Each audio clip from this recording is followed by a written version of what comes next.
ठीक है, I feel the audio everything is fine, और एक बार चेक कर लेता हूँ खाली।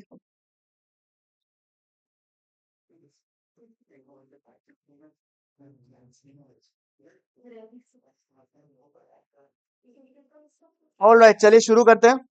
आज का टारगेट्स क्या है सर? जितना भी आपका पीवाई क्यूज आप लोग का है फॉर एग्रीगेट डिमांड, वो खत्म करना है। ठीक है, if there any doubts for aggregate demand in general, because it's like a closure for aggregate demand. ठीक है, इसके बाद आप लोग का एग्रीगेट डिमांड का जो 12 मार्क है उसमें कुछ भी बचना नहीं चाहिए, because we are sufficiently completed everything for aggregate demand. आज सिर्फ हमें क्वेश्चंस करना है and we are good to go. ठीक है, उसके बाद हम लोग करेंगे एक फटाफट brief over of the government budget. ठीक है, इन वेरी फास्ट मैनर। अगर उसमें से कोई भी ऐसा पॉकेट्स ऑफ डाउट है तो मुझे बताएंगे and then will discuss the question, that's it. ठीक है, एंड अकॉर्डिंगली कल भी वही टारगेट्स रहेगा आपका। अगर कुछ बच गया बाय चांस आज, just in case, then in that case, और हम लोग का बचा हुआ है, अगर आज कुछ बच गया then we might just have one topic done tomorrow, and अगर नहीं बचा then we can take up more than one topic. ठीक है, आई सबसे पहले हम लोग एक काम करते हैं, एग्रीगेट डिमांड के क्वेश्चन एक एक करके डिस्कस कर लेते हैं। पिछला क्लास में हमने कुछ डिस्कस किया था क्या पीवाई क्यूज में? ये कौन सा पीवाई क्यू है? इसकी क्वेश्चंस कर लिए थे हमने, बताओ ना एक बार के लिए। इसका कर लिया था क्या? देख ले एक बार। चलो थैंक गॉड, एक सेकेंड ना। ये हो गया आपका सैंपल पेपर 2024-2025 को डिस्कशन करते हैं। ठीक है, और कोई ज्वाइन करने वाला है क्या? कोई क्लास चल रहा है क्या अभी किसी का? अच्छा,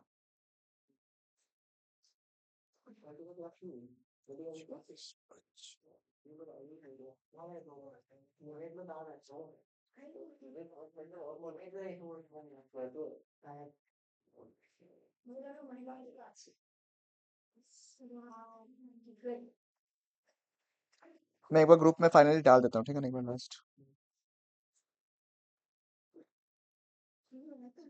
तुम हंसा या छीका? अच्छा,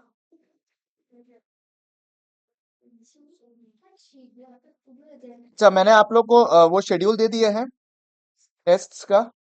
ठीक है, तो आप लोग अपने हिसाब से, पैटर्न के हिसाब से आप अपने हिसाब से अटेंड कर लीजिएगा। काफी ब्रैकेट ऑफ टाइम भी दिया हुआ है, it is your upon you, मतलब आप लोगों को कुछ टेस्ट तो कंपलसरी देने ही पड़ेंगे। एक फुल लेंथ टेस्ट लास्ट में दे देना, लास्ट वाला टेस्ट आपके ऊपर, अगर आपको आके देना तो आप आके दे दीजिएगा, नहीं तो अगर आपको घर पे देना तो आप घर पे पेपर लेके चले जाइएगा। सीधी सी बात है, but at least this much, and last full length test is upon you, because I understand कि आप लोग का बाकी पेपर्स भी आ जाएंगे, एंटरप्रेन्योरशिप वगैरह आ जाएगा, तो I will not force you for the last test. At least one full length test दे देना, क्योंकि आप लोग का टाइमिंग, बेसिकली टाइम कितना लगा रहे हो, कैसा प्रेजेंटेशन हो रहा है, और ऐसे कोशिश करना जितने भी टेस्ट दे रहे हो उसको ऐसे आप लोग प्रेजेंट करके लिखना, ताकि you you basically have to write the answers in your exams. जैसे आप अंडरलाइन करने वाले हो, कुछ भी लिखने वाले हो, तो कोशिश करेगा उस हिसाब से प्रेजेंटेशन रखिएगा, नहीं तो वहां दिक्कत होगा आपको मेन एग्जाम्स में। ठीक है, आइए डिस्कस करते हैं फटाफट क्वेश्चंस को।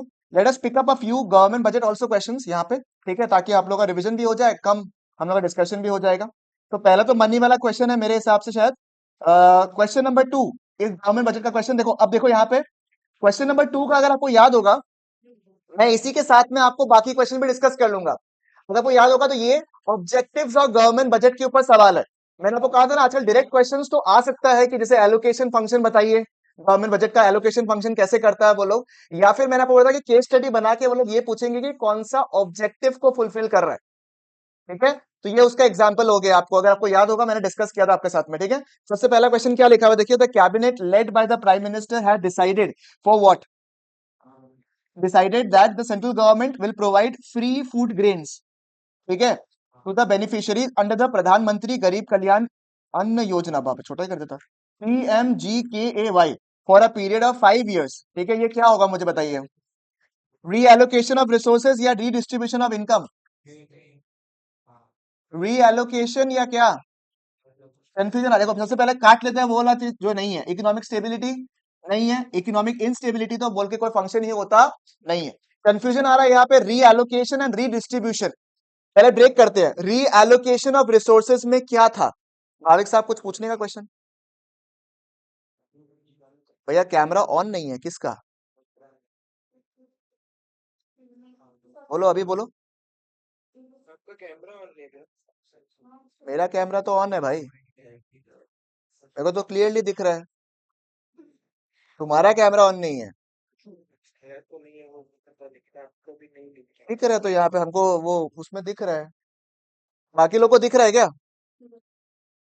जैसे भाभी को इशू आ रहा है। रुको एक सेकंड रुको। अभी ठीक है? देखो तो। आइए अब रीएलोकेशन ऑफ रिसोर्सेज में क्या था मुझे बताइए। गवर्नमेंट रीएलोकेट कैसे करता है रिसोर्सेज को? टैक्सेस चार्ज करके और प्रोड्यूसिंग द जो गुड्स जो कि जनरली प्रॉफिटेबल नहीं होता, राइट? वो दो तरीके से रीएलोकेट करता है। यहाँ पे ऐसा कुछ कर रहा है क्या? टैक्सेस कहीं चार्ज कर रहा है या कोई गुड्स प्रोड्यूस कर रहा है क्या? The answer is what? No. ठीक है। रीडिस्ट्रीब्यूशन ऑफ इनकम में क्या था? You are charging taxes from the rich and giving the benefits to the poor. This is an example of what? Redistribution of income. तो आप लोग से suggestion रहेगा कि कभी भी इस टाइप का सवाल आए एमसीक्यू वाला, मेरा आपसे हम्बल रिक्वेस्ट रहेगा चारों के चारों एमसीक्यूज के टॉपिक्स को आप पढ़े। ठीक है? जितने भी टॉपिक्स भी हैं आप पढ़िए। ऐसा नहीं कि आपने फर्स्ट पॉइंट देखा आपको लगता है यही आंसर आपने टिक कर दिया हड़बड़ी में। ठीक है? चारों पढ़िए, एलिमिनेशन यूज करें कौन सा नहीं होगा and then write the answer. ठीक है? To be 100% sure. ये क्वेश्चन हमने ऑलरेडी कर लिया था, जीवीए को कैसे अचीव करते हैं वाला पॉइंट। ये फॉरेन एक्सचेंज मार्केट वाला सिस्टम है तो ये क्वेश्चन नहीं पूछेंगे अभी आपसे। ये बताइए क्वेश्चन नंबर 6 बताइए। As per the data presented in the union budget 23-24 the total receipts other than borrowings and the total expenditure are estimated to be 27.2 lakh crores and 45 lakh crore. The value of dash deficit would be 17.8. Revenue है, budgetary है, fiscal है, क्या है बताइए मुझे, बताइए। Revenue deficit कैसे निकालता है मुझे बताइए आप लोग। Revenue expenditure minus revenue receipts जो डे टू डे है। इसमें देखिए आप लोग सारा कुछ कंसिडर किया है। इसमें कौन सा कंसिडर किया है? टोटल। प्राइमरी तो बड़ा स्पेसिफिक है। प्राइमरी में तो क्या है? Fiscal deficit minus interest payments of the previous. तो एकदम सिंपल है। ठीक है। अब बचा कौन सा? फिस्कल। फिस्कल में याद करो सभी को इंक्लूड करता है एक्सेप्ट बोरिंग्स, यानी कि total receipts of the government other than the boring. ये वाला आता है आपका माइनस द खर्चा। तो ये कौन सा डेफिसिट होगा आपका? Fiscal deficit. ठीक है। डाउट है तो बताओ, इन डेफिसिट में डाउट है तो बताओ, मैं रिपीट कर देता हूँ आप लोगों के लिए। पक्का? नो इश्यूज यहाँ पे? सबको डेफिसिट्स क्लियर है बिल्कुल बढ़िया से? I was expecting it to be repeated, hence I am asking you all. Sure? ठीक है। Just to summarise it, revenue deficit कैसे निकालते हैं अपन? रेवेन्यू एक्सपेंडिचर जो day to day expenditure minus revenue receipts. ठीक है। यानी कि government is unable to make the daily requirements और डेली नीड्स, उसको अपन क्या बोलते हैं? Revenue deficit. ठीक है। इसको कवर अप करने के लिए, जनरली रेवेन्यू डेफिसिट को कवर करने के लिए गवर्नमेंट को क्या करना पड़ता है? दे हैव टू अपना एक्सपेंडिचर को डिक्रीज करना पड़ेगा, या फिर रेवेन्यू बढ़ाने का तरीका क्या है? एक तो हो गया रेवेन्यू रिसिट्स और एक हो गया आपका कैपिटल रिसिट्स। ठीक है, बराबर। कैपिटल रिसिट्स का हेल्प लेता है to maintain the revenue deficit. ठीक है। अब अगर मैं सारे के सारे कैपिटल रिसिट्स को ले लूं, मान लो मैंने अपने एसेट्स वगैरह बेच दिया, सब कुछ कर दिया, उसके बावजूद भी अगर मेरे डेफिसिट में हूं मैं, तो मुझे क्या करना पड़ेगा मुझे बताइए आप लोग। मुझे क्या करना पड़ेगा? मुझे बोरोइंग्स करना पड़ेगा। वो अल्टीमेटली भी एक डेफिसिट ही है ना, क्योंकि आज बोरो करोगे उसका नुकसान तो आपको बाद में होगा, उसका पेमेंट आपको फ्यूचर में करना पड़ेगा। That borrowings is nothing but what? Fiscal deficit. ठीक है, बात समझ में आ रहा है आपको? ठीक है। अब जब फिस्कल डेफिसिट हमारे देश में हो गया, मतलब कि हम बोरोइंग्स बहुत ज्यादा कर रहे हैं, तो बोरोइंग जिसे आज करेंगे उसका इंटरेस्ट पेमेंट भी तो करना पड़ेगा। प्रीवियस लोन लिए हैं, मान लो अगर इतना लोन ले रहे हैं कि हमें सिर्फ इंटरेस्ट पेमेंट करना पड़ रहा है, तो वो क्या क्रिएट कर रहा है? आपका प्राइमरी डेफिसिट। रेवेन्यू डेफिसिट जितना ज्यादा होगा उतना खराब है, फिस्कल डेफिसिट जितना ज्यादा होगा उतना खराब है, और प्राइमरी डेफिसिट जितना कम होगा, अगर जीरो है तो बर्बाद है। मतलब अगर प्राइमरी डेफिसिट कैसे निकालता है? Fiscal deficit which is also what? Borrowings minus interest payments of the previous loans, यानी कि पहले जो लोन लिया था उसका इंटरेस्ट पेमेंट्स कर रहे हैं हम, उनका वैल्यू अगर जीरो है, मतलब समझ में आप लोग कि लोन ले ही क्यों रहे हैं हम लोग? कि पिछले लोन का इंटरेस्ट पे कर सके हम लोग। ठीक, इससे और खराब सिचुएशन क्या होगा? प्राइमरी डेफिसिट का। अच्छा, समझ में आया आपको? चलेगा? इस केस में क्लियर हो गया बढ़िया से आप लोग का। आप लोग का जो पॉइंट ऑफ हाईलाइट है वो क्या है यहाँ पे? अदर देन बोरोइंग्स, ये वाला वर्ड आप लोग को देखना है, ये other than borrowings. No doubt कि fiscal deficit is equal to borrowings, but जब अगर हम टोटल के मेथड से निकालते हैं तो हम लोगों ने बोरोइंग्स के अलावा सब कुछ को निकाल लिया, तो बचा ही क्या? Boring. I know it is very simple, but just I try to repeat it ताकि आप लोगों को समझ में आ जाए। उसके बाद भी अगर डेफिसिट्स का कुछ पोर्शन रह गया है, एग्जाम के लिए इंपॉर्टेंट है, मुझसे पूछ के जाइएगा। Specially implication of the physical deficit, कि फिजिकल डेफिसिट की वजह से क्या होता है, डेट ट्रैप वगैरह आपने सुना होगा। ठीक है, फॉरेन रिजर्व्स वगैरह कम हो जाता है। And primary deficit has never been asked properly except a sample paper, तो hence primary deficit becomes an important thing, और दो तीन एग्जांपल्स और क्वेश्चंस जो सॉल्व करना है अपने को। ठीक है, आएंगे। नेक्स्ट फॉरेन का अभी ये सब नहीं कर रहे हैं हम लोग। डेफिसिट ये हमने कर लिया। स्टेप्स पूछा है आपका इनकम मेथड का, portfolio management, balance upon deficit पूछा है आपसे। अच्छा, ये आपको मैंने आंसर के लिए कहा था, किसने कहा था ये वाला आंसर लिखवाने के हिसाब से? तुमने कहा था क्या? कृष्णा ने कहा, ठीक है। ये वाला क्वेश्चन जो था, ठीक है, ये आपका तो हॉट्स में दिया हुआ है, but still to discuss I can discuss. फिर क्वेश्चन नंबर 16 में ये क्या है? मनी के ऊपर सवाल है क्या? तो मनी को आज क्लोज नहीं करता ना, मनी को तो रहने देते हैं। देखिए, कंजम्पशन गुड्स कैपिटल गुड्स के डिफरेंस पूछता है। देखो आप लोग के लिए अभी तक उसके ऊपर, अब देखो मैं क्या बोलने की कोशिश कर रहा हूँ, मैंने कल भी डिस्कस करे अटेम्प्ट के बारे में, कि वो टॉपिक्स के बारे में ज्यादा पूछ रहे हैं जो कि ज्यादा इतना इंपॉर्टेंट नहीं है। अगर मैं कंपेयर करूँ final goods intermediate goods, important ज्यादा है वो। पूछ कौन सा रहा उसका नीचे वाला पोर्शन, फाइनल गुड्स का ही दो category, consumption goods capital goods, उनका डिफरेंस पूछ रहा है। अब वो भी पूछ कितना मार्क करा, देखो ना। तो 2 मार्क का आंसर तो लिख लोगे आप लोग, कि कंजम्पशन गुड्स वो गुड्स है जो कि कंजम्पशन पर्पस में काम आता है, जो फाइनली कंज्यूमर्स लोग यूज करता है। Investment sorry capital goods are those goods which are used generally for the investment purpose. Example हो गया, अगर मैंने गाड़ी अपना पर्सनल पर्पस के लिए खरीदा या लैपटॉप खरीदा तो कंजम्पशन गुड्स हो गया। एग्जांपल यहाँ पे आ गया कि एक बिजनेस पर्सन ने अगर मशीन खरीदा तो वो, उसके बाद क्या लिखोगे? That is the thing. ठीक है, बात समझ में आया? तो 2 पॉइंट आपको और आना पड़ेगा इसको, तभी आप आंसर लिख पाओगे, अदरवाइज 2 या 3 मैक्सिमम टान पाओगे यहाँ पे। ठीक है, क्लियर है? फिर ये वाला बताओ तो, क्वेश्चन नंबर 17B। ठीक है, सुटेबल एग्जांपल्स आपको पूछा है कि natural calamities in the hill states of India has led to the massive destruction of the capital assets। किस टाइप का लॉस है ये? ठीक है, चलेगा ना, क्योंकि ये अनएक्सपेक्टेड है। और जब डेप्रिसिएशन की हम बात करते हैं, वो क्या है, फोर्सीन है या अनफोर्सीन है? फोर्सीन है। और कैपिटल लॉस क्या होता है? Unforeseen. I think this is 24-25 done. ठीक है, not discussing the ID questions today. ID questions upon separately करेंगे अलग से पेपर, जैसे आज कर रहे हैं डिस्कशन। ठीक है, इस पेपर का ऑलमोस्ट हमने सब कुछ कर लिया, मनी और फॉरेन एक्सचेंज वगैरह बाकी है, वो अपन कमिंग क्लास शायद ही कल ही कर लेंगे अपन टॉपिक को। ठीक है, नेक्स्ट पे चलते हैं। नेक्स्ट कौन सा पेपर होगा आपका, ये कौन सा है? 23-24। ठीक है, 23-24 का क्वेश्चन करते हैं, आइए। अम, अच्छा, ये पहला वाला क्वेश्चन देखो ना एक बार के लिए, पहला वाला क्वेश्चन देखो तो एक बार के लिए। तूने भेजा था ना क्वेश्चंस, मेरे को मिला क्या तेरे को? तूने भेजा था ना, मैं देख नहीं पाया उसके बाद में। भेजा था ना?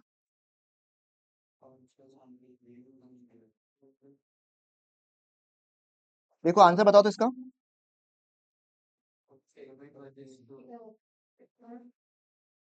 इसका बताओ एक बार के लिए, कंजम्पशन फंक्शन जो है assumes that consumption changes at a constant rate as income changes। सही है क्या? ठीक है, इसमें मैंने कंफ्यूजन लास्ट टाइम कैसे बताया था कि सर कंजम्पशन उस प्रपोर्शन में चेंज नहीं होता है। मानो कि जैसे जैसे इनकम बढ़ता है वैसे वैसे उस प्रपोर्शन, जैसे हमने 100 रुपए कमाया, 80 रुपए खर्चा किया शुरू में, फिर जैसे जैसे अपना इनकम बढ़ते रहा उस रेट में अपन जो है कंजम्पशन नहीं करते हैं। जैसे जैसे अपना इनकम बढ़ता है वैसे वैसे अपना कंजम्पशन का जो पैकेज है वो क्या होते रहता है, कम होता है। Proportion of income which is consume. मान लो पहले मैं इनकम का 80% खर्चा करता था, धीरे धीरे जैसे इनकम बढ़ेगा वैसे वैसे उसका प्रपोर्शन हो सकता है 30% हो जाए, 40% हो जाए। सही बात है ना? प्रपोर्शन चेंज नहीं होता है, बट जो रेट है, कांस्टेंट रेट है, वो तो भैया मूवमेंट हो गई, क्योंकि अगर मैं एक 100 रुपए कमा रहा हूं उसमें से अगर 60 रुपए खर्चा कर रहा हूं, अकॉर्डिंगली मैं क्या करूंगा, इन्वेस्ट करूंगा या फिर सेव करूंगा।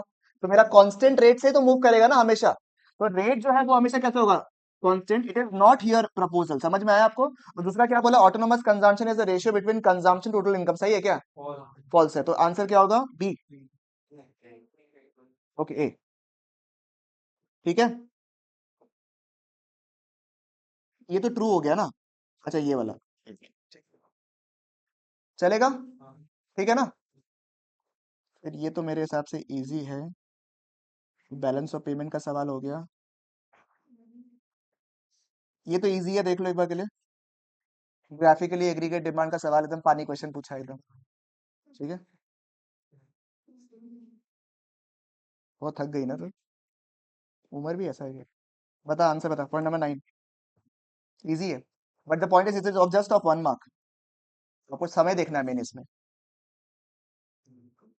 भाई को देखने से कुछ इधर देख। आंसर बता। ऑनलाइन वाला लोग भी अगर सब सबका सब पहले पहले वीडियो ऑन करो। आंसर कोई बताता नहीं है, ढोलक लोग। सॉरी तारा 2 बजे। बताओ इक्विलिब्रियम लेवल में क्या होता है? यानी कि -60 plus 0.y is equal to 4000। यानी कि 0.1y equal to 4060। y equal to 4060 divide by 0.1, यानी कि 40,600। ठीक है, ये वाला क्वेश्चन आप लोगों को करवा दिया। देखो जस्ट एन ऑब्जर्वेशन, एक्सटर्नलिटीज के ऊपर सवाल पूछ रहा है। हाँ, कौन सा? ये 10। ये तो अपन कल ही डिस्कस कर लेंगे, है ना। लास्ट में उसका इन्वेस्टमेंट जो अपन करता है, इन्वेस्टमेंट्स वो या तो डायरेक्टली जो जिसको बाजार में इन्वेस्टमेंट करना वो कर लेगा, या फिर बाहर से भी तो इन्वेस्टमेंट होता है ना। तो उसका टाइप होता है पोर्टफोलियो इन्वेस्टमेंट। ऐसे तो एफआईआई का ही पार्ट है वैसे तो ये, और ऐसे तो अलग अलग है। एफआईआई अलग होता है, पोर्टफोलियो इन्वेस्टमेंट अलग होता है। बट यहाँ पे क्योंकि एफआईआई का और ऑप्शंस दिया हुआ नहीं है, देखो यहाँ पे कुछ भी, तो that is why we considering what portfolio investment वाला चीज को। ठीक है, डिस्कस कर लेंगे, ये तो कोई दिक्कत नहीं है इसमें। जब वो बीओपी वाला डिस्कशन करेंगे ना तो कर लेंगे इसमें डिस्कस। में आप लोग को वापस से कर लूंगा एक बार के लिए यहाँ पे। क्वेश्चन है, अब देखो यहाँ पे मीनिंग पूछा है आपसे किस चीज किसका। एक्सटर्नलिटीज का मतलब पूछा है आपसे। देखो क्या पॉइंट, आपको एक्सटर्नलिटीज का टाइप आता है, पॉजिटिव नेगेटिव ये आता है, एग्जाम्पल भी लिख दोगे। बट उसका मतलब क्या होता है ये जानना जरूरी है, कि ऐसा कोई फैक्टर जो कि ना ही आपको कोई गेन प्रोवाइड कर रहा है, ना ही आपको ऊपर कोई पेनलाइज या हार्म कर रहा है, आपको थ्रेट प्रोवाइड कर रहा है आपको, उन्हें हम बोलते हैं एक्सटर्नलिटीज। उसका लैंग्वेज याद करना पड़ेगा because it is of 3 marks. ठीक है ना। ऑपरेटिंग सरप्लस का डेफिनेशन पूछा है आपसे, और कंजम्पशन फंक्शन। ठीक है, ये बताइए क्वेश्चन नंबर 11, ये हमको खाली वीर नहीं बताएगा आंसर। ये मुझे क्यों लग रहा है डिस्कशन किए हम लोग। किया है क्या? ये आ गया क्या समझ में आप लोग को? ये याद है ना आपको? इसमें आपको लोग का वो निकालना है, दो के हिसाब से दो सिचुएशन लेना है। ये एग्जाम्पल नंबर हो गया संदीप का एग्जाम्पल नंबर 35।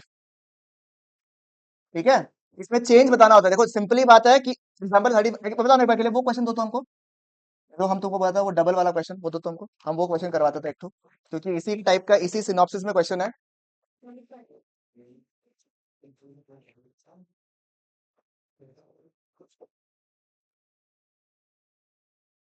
ये वाला नहीं, जो हम तुमको क्वेश्चन बोला था वो वाला। हाँ, तो निकाल के रखा था ना, बोला था।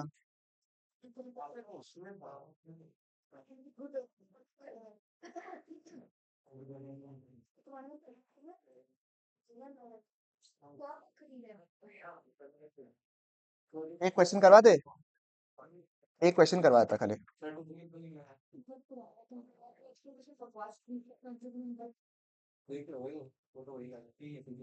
हाँ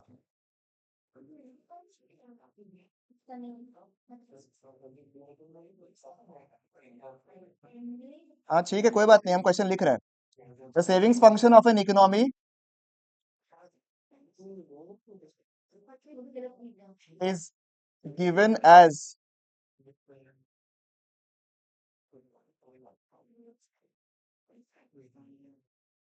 if ex ante investment इस बात नहीं आर रुपीज 240 करोड़। पहला ट्रिगर पॉइंट आपके दिमाग में आ गया होना चाहिए जब भी देखो, अभी तो हम लोग इतना क्वेश्चंस कर रहे हैं बोल के आपको आइडिया है कि सवाल क्या पूछ रहा है, आपका ट्रिगर पॉइंट यहीं पे आ जाना चाहिए जब आप पेपर देखोगे। ठीक है, calculate the following.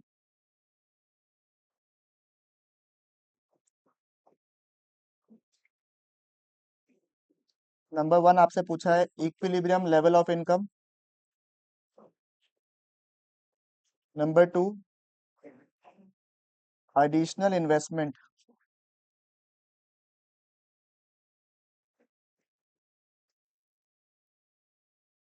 which will be needed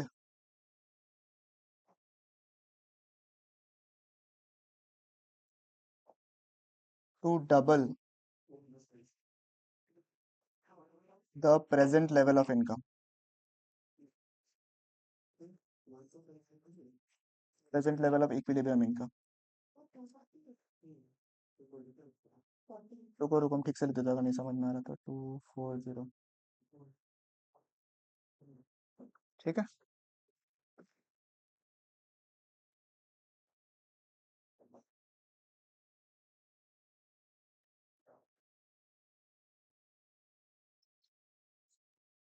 almost the same grounds में आ रहा है बोल के मैंने ये वाला क्वेश्चन आप लोगों को दे दिया करने के लिए एक। घुमा फिरा कर 10 एक टाइप का क्वेश्चंस है, और एग्रीगेट डिमांड का मेरे हिसाब से तो आप लोगों का सबका हाथ से किया हुआ क्वेश्चंस होना चाहिए अभी तक तो। और नेशनल इनकम कर लेना भाई। ठीक है। 28 है ना, 29 30 31, 3 दिन तो है अपने पास।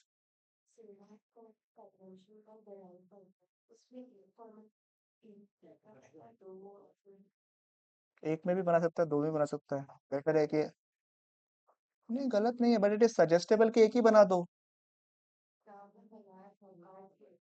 एक बनाने से। दो तो तब बनाते हैं नॉर्मली, दो चार्ट्स हम लोग तब बनाते हैं जब हम लोग इक्विलिब्रियम वाला पॉइंट डिस्कस करते हैं, AD AS S and I, तो वो दो बनाते हैं। जब मैंने आपको क्लास में भी बनवाया था तो भी तो एक ही चार्ट बनवाया था आपसे, एक ही चार्ट बनवाया था, कल परसों भी जो डिस्कस किया है एक ही चार्ट बनवाया था। पहले एस वाला चार्ट बनवाता है, कल ही डिस्कस किए थे। पहले एस का चार्ट बनाएंगे, फिर एएस का चार्ट बनाएंगे, उससे हमें ब्रेक इवन पॉइंट और वो मूवमेंट मिल जाएगा, फिर अकॉर्डिंगली एडी बना लो। ये तो मैंने कल ही डिस्कस किया था। ठीक है। आ गया आंसर? क्या है? वाई आया है 1250, ओके। हाँ, that is correct. Additional investment के लिए क्या करना पड़ेगा? देखो, अगर सवाल आपको एडिशनल इन्वेस्टमेंट के ऊपर सवाल आया, मतलब ये एमपीसी के ऊपर सवाल है, बरोबर। एमपीसी के ऊपर सवाल है, पहला वाला आंसर आ गया था क्या, इक्विलिब्रियम लेवल ऑफ इनकम? वो कैसे निकाला आपने? तो -10 plus 0.20 y is equal to 240। तो y का आंसर कितना होगा? 1250। अब बहुत जन गलती क्या करता है, डबल करने का बात करता है ना इनकम को। ठीक है। तो ले लेता है 2500, इनकम को ले लेगा कितना? 2500। ठीक है। आपको समझना पड़ेगा, जब भी एडिशनल इन्वेस्टमेंट वाला सवाल आया है, गौरव का आंसर आ गया क्या? कहाँ से होगा? इनकम को 2500 करना है, कुछ करे, इन्वेस्टमेंट 6250। भाई तुम तो लुटवाएगा इन्वेस्टमेंट, मार्केट डाउन हो जाएगा फिर तो इस तरीके से। एडिशनल इन्वेस्टमेंट जो है, आओ देखते हैं। एडिशनल इन्वेस्टमेंट जब भी सवाल पूछा है तो मतलब क्या पूछा है आपको? मल्टीप्लायर का क्वेश्चन पूछा है। ठीक है। के का वैल्यू पूछा है, क्योंकि उसी से निकाल सकते हैं अपन इन्वेस्टमेंट से कितना फायदा होगा। अब के का वैल्यू तो यहाँ पे दिया हुआ नहीं है, एक तो के का वैल्यू दिया हुआ नहीं है, एक तो एडिशनल इन्वेस्टमेंट का वैल्यू भी दिया हुआ नहीं है। दोनों में से एक को तो निकालना जरूरी है। क्या निकाल सकता हूँ डेटा दिया हुआ उसके हिसाब से? के निकालना पॉसिबल है, क्योंकि एमपीएस कितना है, ये कैसे निकालता है पहले? 1/, या तो 1/1 - एमपीसी, या फिर 1/एमपीएस। दैट इज के इक्वल टू 1/0 यानी कि कितना टाइम्स हो जाएगा? तो के का वैल्यू तो निकल गया। ठीक है। अब के इक्वल टू मेन फॉर्मूला क्या है? Delta Y by delta I. इसका आंसर आता है। अब गलती यहाँ पे देखो क्या करता है, आपको इनकम नहीं लिखना है यहाँ पे। बच्चा जो गलती करता है वो है 2500 लिख देता है यहाँ पे। ठीक है। आपको इनकम नहीं निकालना है, आपको क्या चाहिए वहां पे? Change in income. अगर मैंने बोला इनकम डबल हो गया है, 1250 अभी आपका इनकम था, इनकम डबल हो गया, तो डबल होता कितना होगा? 2500 हो गया। चेंज इन इनकम कितना है मुझे बताइए आप लोग। हाँ, कितना है? 1250 ही हुआ ना। ठीक है। तो इनकम कितना हो गया? 1250। डेल्टा आई निकालना है आप लोग को, तो डेल्टा आई तो मल्टीप्लाई कर दिया। ले, तो आंसर कितना आएगा? 250। ठीक है। ये है आपका आंसर। तो जो वो क्वेश्चन अभी कर रहा है ना, अभी थोड़ी देर पहले, तो 24 25 या 23 24 में जो पेपर दिखाया आपको, उसी के ग्राउंड्स में एक और क्वेश्चन करवा दिए।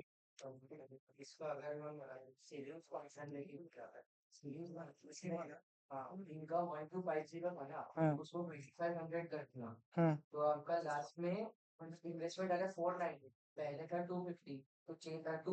कर सकता है, कर सकता है, बट मार्क्स नहीं मिलेगा। आंसर, क्वेश्चन जो एडिशनल इन्वेस्टमेंट वगैरह पूछ रहे हैं ना, that is there to be given. That is why they are asking you to calculate multiplier. So what will happen is answer is correct. You will get the marks for answer 1 mark. ऊपर वाला answer मिल जाएगा, बीच का जो 2 mark या 1.5 mark जो तुम्हारा solution का है, स्टेप्स का, उसका मार्क्स नहीं मिलेगा आपको। बताइए क्वेश्चन। अगर आप लोग को निकालना है, इट इज एग्जाम्पल नंबर 35 अगर संदीप सर नहीं अवेलेबल है, 34 तक दिया हुआ है। देता हूँ, ये रहा।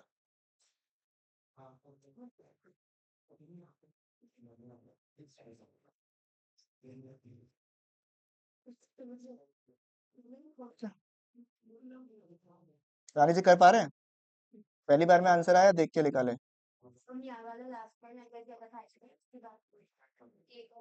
इजी टफ पार्ट तो कर लिया, इजी पार्ट रह गया तुम्हारा।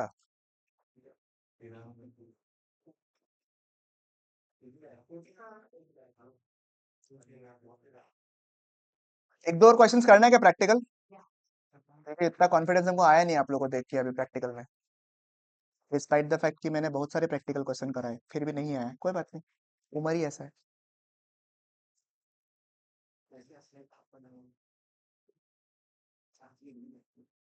क्या?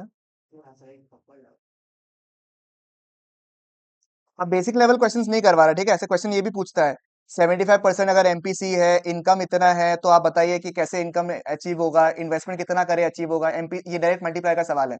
शुरू के एग्जांपल्स में नहीं करवा रहा हूँ, चलेगा ना? ये वाला। अब इसमें देखो हाइपोथेटिकल इकोनॉमी पूछा है जहां पे गवर्नमेंट का खर्चा, इन्वेस्टमेंट एक्सपेंडिचर जो है, अरे बात नहीं, ठीक है? जिसके पास बुक है आप लोग आंसर देख लोगे, दिक्कत यही है। देखोगे आंसर?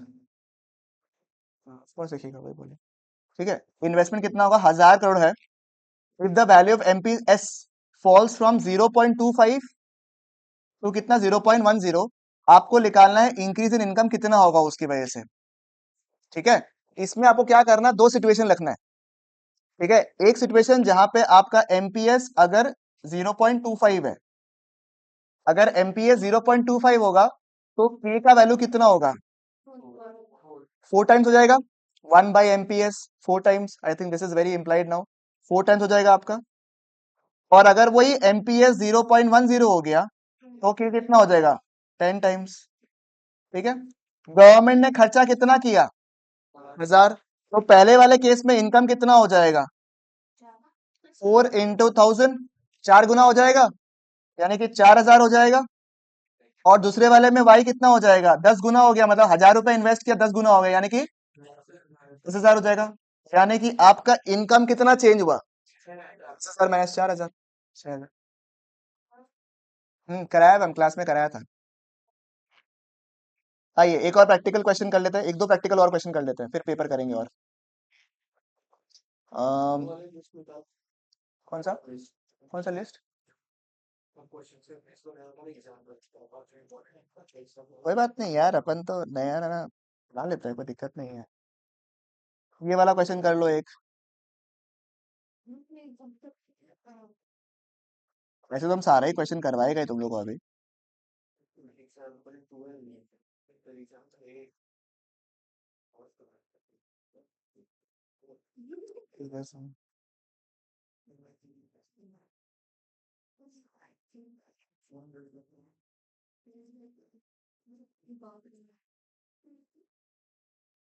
सिंपल है ये वाला क्वेश्चन ना, तो फिर क्यों दिया भैया आप, ताकि कॉन्फिडेंस आ जाए आप लोग को। बट इसके लिए आप लोग को पूरा 2 मिनट मिलेगा, ठीक है, करने के लिए। इकोनॉमी है, हाँ, काटने का मन नहीं कर रहा प्लीज।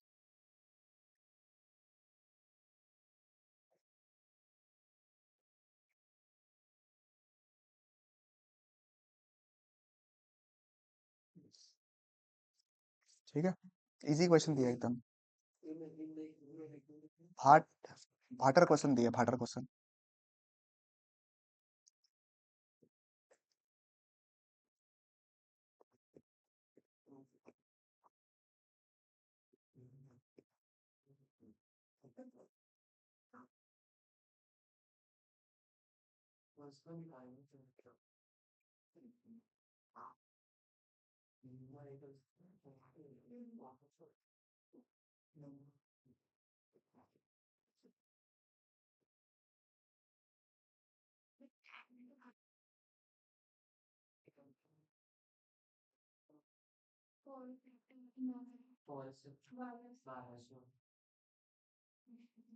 सेकंड वाला करिए, I think it is right only, हाँ सही है आप लोगों का।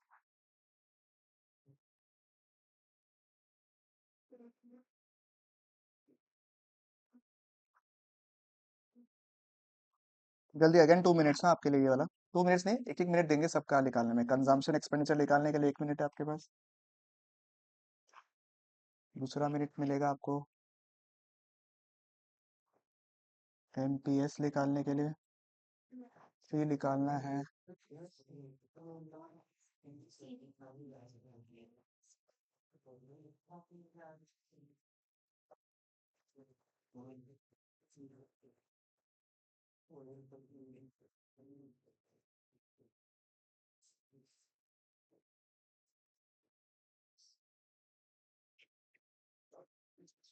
ऊपर वाला हो गया? 1200 आ गया सबका? हाँ आ गया ना? ऊपर कर दे।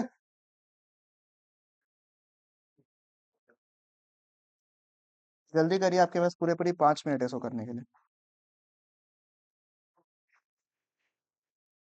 हम्म, तो ये करवा दिए तो आपका 29 ऑटोमेटिकली हो गया है।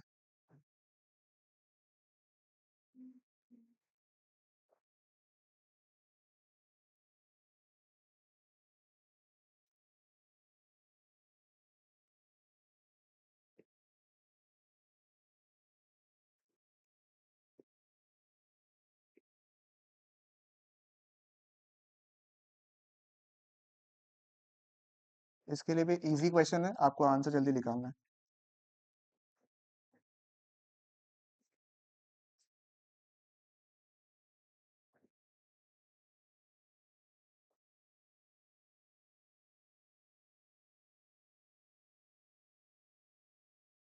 टोटल प्रिंसिपल को बोलो ज्वाइन करेगा, प्रैक्टिकल क्वेश्चन में दिक्कत होता है।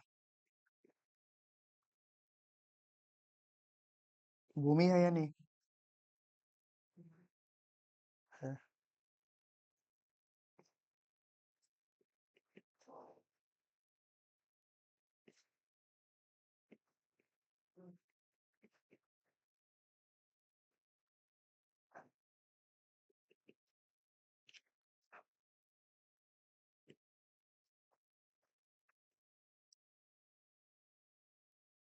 क्या हो गया, बहुत टाइम लग गया आप लोगों को? Break even point. One more question, ठीक है, डन डन। पहले का मल्टीप्लाई का सवाल देना है क्या, या हो जाएगा? पक्का? कर लोगे? चलो एक दे देते हैं। अरे भाई साहब जी, मैडम जी, आप रुके हुए क्यों है?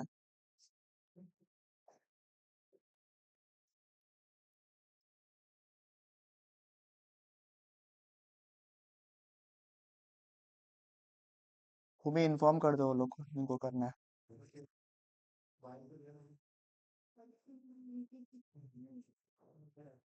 हाँ जी, क्या हुआ, इसका आंसर नहीं आएगा ऊपर वाला का? कंजम्पशन एक्सपेंडिचर कितना है? कितना? 4000 आया भाई। कंजम्पशन एक्सपेंडिचर 4000 आया। कैसे निकाला, नहीं निकला क्या? एक सेकंड एक सेकंड, नहीं निकला क्या किसी का? किसी का जिसका नहीं निकला, किसका गलती हुआ फिर था अभी? हाँ, क्या किया था आपने?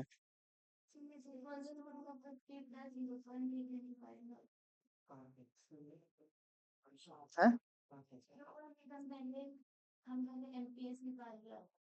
कहाँ से निकाला तुमने एमपीएस?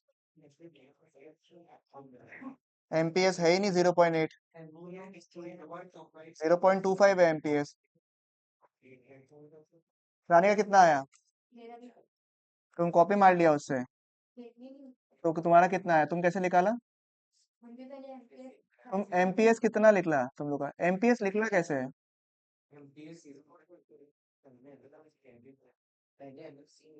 पहले एमपीसी निकलेगा, एमपीएस कैसे निकाल दिया लोग?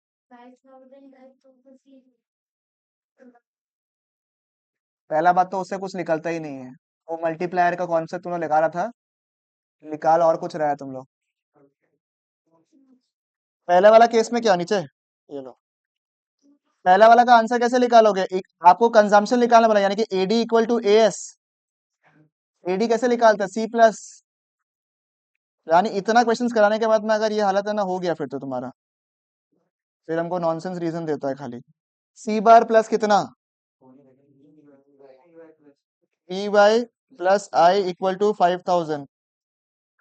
अब बताओ, सी बार दिया हुआ है, पी इंटू प्लस 1000। बी का वैल्यू निकल जाएगा इसमें से, 0.75 बी का वैल्यू निकलेगा। अगर बी यानी कि MPC is 0.75, then what is MPS? इसका वैल्यू निकाल के कंजम्पशन फंक्शन निकाल लोगे आप लोग। फिर सेविंग्स फंक्शन निकालने बोला, मतलब वैल्यू या क्या? आप कर क्यों नहीं रहे? Why are you writing on the book? Paper borrow करो। बड़ा ये तो चाइल्डिश बिहेवियर है यार। तुमने किया? सेविंग्स फंक्शन कैसे निकालेगा? इसको रिवर्स कर दो, कितना होगा answer? S is equal to -20 250। बस आंसर वाई में छोड़ देंगे, तब बोलेंगे सेविंग्स फंक्शन। इन्वेस्टमेंट मल्टीप्लायर कैसे निकालेंगे? 1/MPS कर देंगे, या 1/1 minus MPC, what ever. 1/0.25 which is 4 times. And BEP कैसे निकालेंगे मुझे बताइए? ब्रेक इवन पॉइंट में देखो, आपको भी ब्रेक इवन पॉइंट निकालने का तो बहुत सा तरीका है, एस इज इक्वल टू 0 भी निकाल सकते हैं। बट यहाँ पे क्योंकि आपके जो फंक्शन यूज कर रहे हैं वो जनरली कंजम्पशन का यूज कर रहे हैं हम लोग, तो बेटर रहेगा कि सी इक्वल टू वाई। अगर आप एस इक्वल टू 0 भी निकालोगे, मैं श्योर बोलता हूँ कि इसमें आपको मार्क्स मिलेगा, क्योंकि यहाँ पे कोई स्टैंडर्ड फॉर्मूला दिया हुआ नहीं है ऊपर में। मान लो अगर ऊपर में कंजम्पशन फंक्शन दिया होता, तब आपको क्या यूज करना पड़ता? C equal to Y. ठीक है ना? सी इक्वल टू वाई करोगे, कंजम्पशन फंक्शन कितना है भाई? 250 plus 0.75 Y equal to Y. फिर 250 इक्वल टू क्या होगा? 0.25 वाई। वाई इक्वल टू क्या होगा? 250 डिवाइड बाय 0.25 विच इज 1000। ठीक है? सी इक्वल टू आई तो होता ही नहीं है, एस इक्वल टू आई होता है। वो भी इक्विलिब्रियम में सी इक्वल टू आई, इसलिए क्योंकि 250 का वैल्यू बैच कर गया तुम्हारा, इसकी वजह से। तब भी नहीं होगा, 250 कट जाएगा तुम्हारा। सी इक्वल टू आई बोल के कॉन्सेप्ट नहीं, एस इज इक्वल टू आई है, वो भी इक्विलिब्रियम में। ठीक है? ये करिए।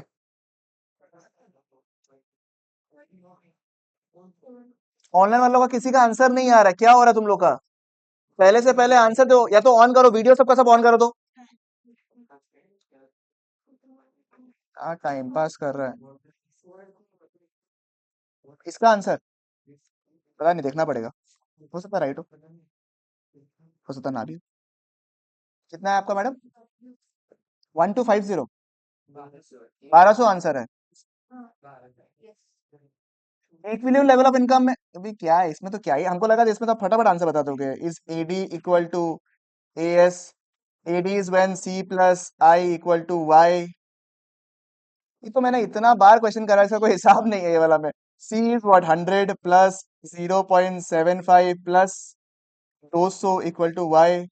ये इधर ऐड करेंगे, 300 is equal to 0.25 Y. Y equal to 300 by 0.25 which is equal to.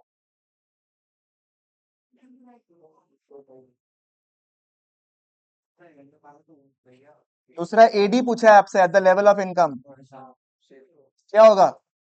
Same ही होगा ना, क्योंकि इक्विलिब्रियम लेवल पे एडी इक्वल टू क्या होता है? एएस। तो 1200 is the equilibrium level of income, तो एडी भी क्या होगा? 1200। एमपीएस क्या होगा? 0.75 इज एमपीसी, 0.25 इज एमपीएस। तो मैंने तो मैथ्स मैथ्स किडनी पेन होगा बता रहा किसी किसी का। हाँ, दोनों क्वेश्चन में हक दिया, बोलता कुछ किया है। हगुड़ी। आइए, हमको लगा था इतना क्वेश्चन देने के बाद में कॉन्फिडेंस हो जाएगा, बट और कराना पड़ेगा।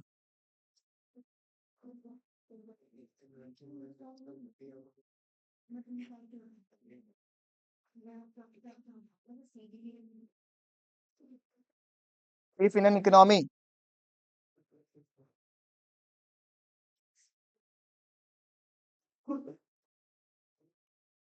autonomous consumption is rupees 500 crores. Ex ante investment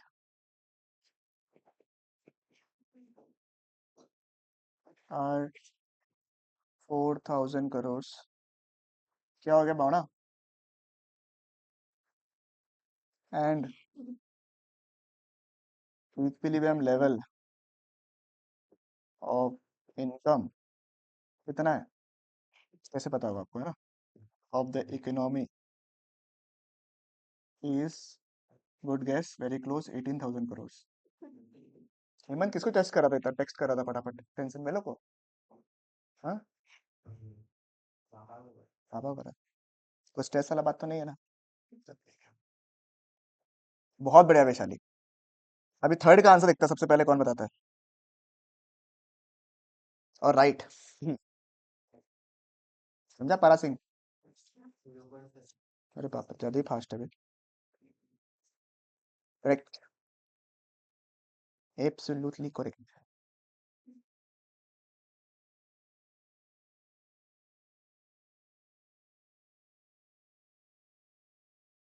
एक और लिख रहा हूँ नीचे में, so that people are not getting bored.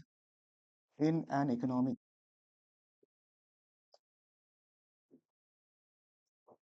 autonomous consumption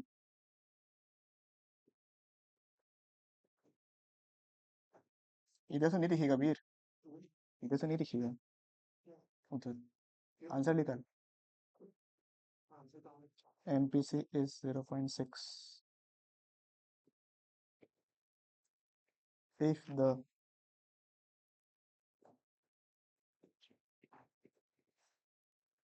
equilibrium level of income।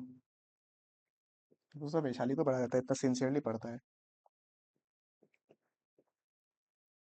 अच्छा वैशाली लोग, तुम लोग का सेवा लोग के लिए अलग से पेपर बन रहा है, हाँ? अच्छा तुम लोग का पेपर दोनों के लिए बन रहा है, अकाउंट्स और इको दोनों के लिए बन रहा है, free to give both the papers, हाँ? देन दी शायद लिख के तो थक गया यार।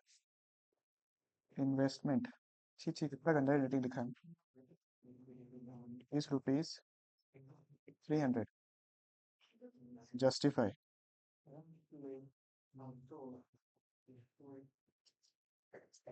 टिन टिन टिन टिन टिन टिन टिन टिन टिन टिन। हम्म, ना जानो, हम ही जानो ना। निवेद साहब, इतना स्लो क्यों कर रहे हैं? हो गया, वेरी गुड। हाँ साहब। अरे मैडम क्या हो गया आपको, उमर या थकावट? दोनों?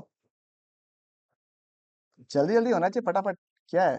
अब तो बोलेगा हम बहुत थक गया भैया, अब सुबह से क्लास कर रहा है, ये कर रहा है, तो क्या हो गया? Same position. क्या हो गया तो? और लोगों का आंसर ही नहीं आ रहा है, बेशरम, वेरी बेशरम।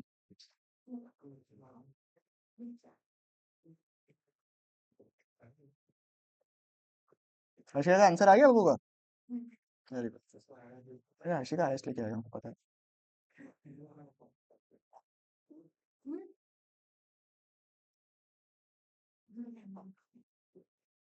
परा का आंसर आया, परा सुनो, बंद करो।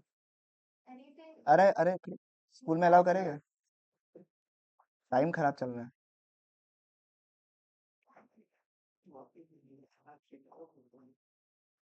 सबके लिए 2-2 मिनट आपके पास में, ठीक है? Which is 3 times. चलते रहेगा, अभी कोई दिक्कत नहीं है ऐसे। आपको घर पे बोलना है कि थोड़ा लेट होगा, वो आप मैसेज कर सकते हैं, उसमें कोई दिक्कत नहीं है। अगर आपको प्रूफ दिखाना है कि आप क्लास में हो, तो मेरा रिकॉर्डिंग करके भी मम्मी को भेज सकते हो, उसमें कोई दिक्कत नहीं है।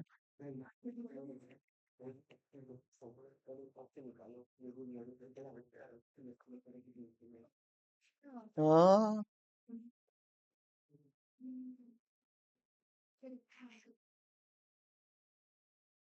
3 सवाल आपके स्क्रीन के सामने है।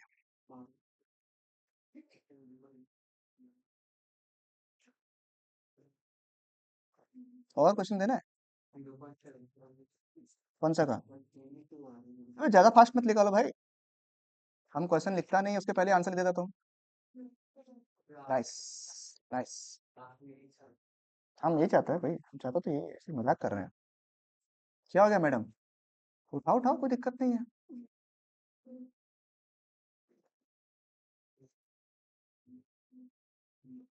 मैं बुराई मत करना जिससे बात कर रहा हूँ। बोलो। और देना सम्स। सख्त तो रहा नहीं तुम लोग। बोलो निवेद। और देना। हम्म। ठीक है, एक और दे देगा।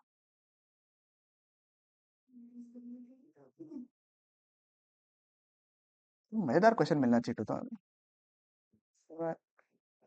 लग जाए। मजेदार क्वेश्चन नहीं मिल रहा हमको।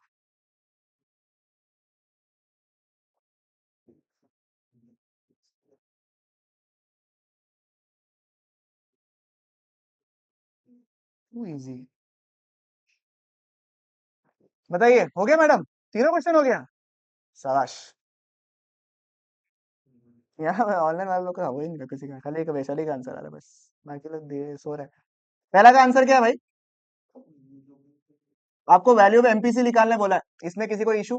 आंसर आया 0.75 आई बिलीव। आया सबका आंसर? ये करके दिखाने का है? पक्का?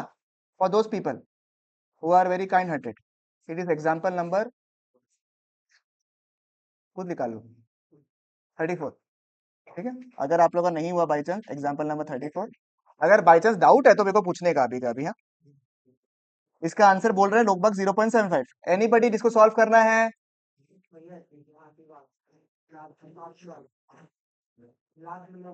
लास्ट वाला ना? अरे देखो, पहले वो फर्स्ट डिस्कस करता है, फिर सेकंड, फिर थर्ड। ठीक है, ये हो गया। ये बताओ, इन an economy autonomous consumption is 100, MPC 0.6, if the equilibrium level of income is 2000 crore, when the autonomous investment is 300 crore, justify. होगा क्या? क्यों सर, कैसे निकाला आपने? इन्वेस्टमेंट 700 है, क्यों, कैसे निकाला, आंसर कैसे निकाला ये तो बताओ।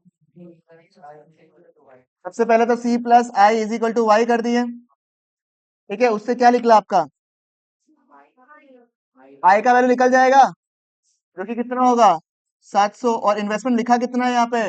300, इसलिए ये मैच कर रहा नहीं है, answer should be 700। Question number 3 is very very nice question. कौन सा क्वेश्चन है? हाँ, in an economy an increase in investment leads to an increase in national income which is 3 times more than the increase in investment, calculate MPC। अच्छा, एक बात बताओ, इसमें बोला है कि भैया आपको अगर इन्वेस्टमेंट 1 से बढ़ता है तो आपका इनकम कितना से बढ़ जाएगा, मुझे बताइए। 3 टाइम्स।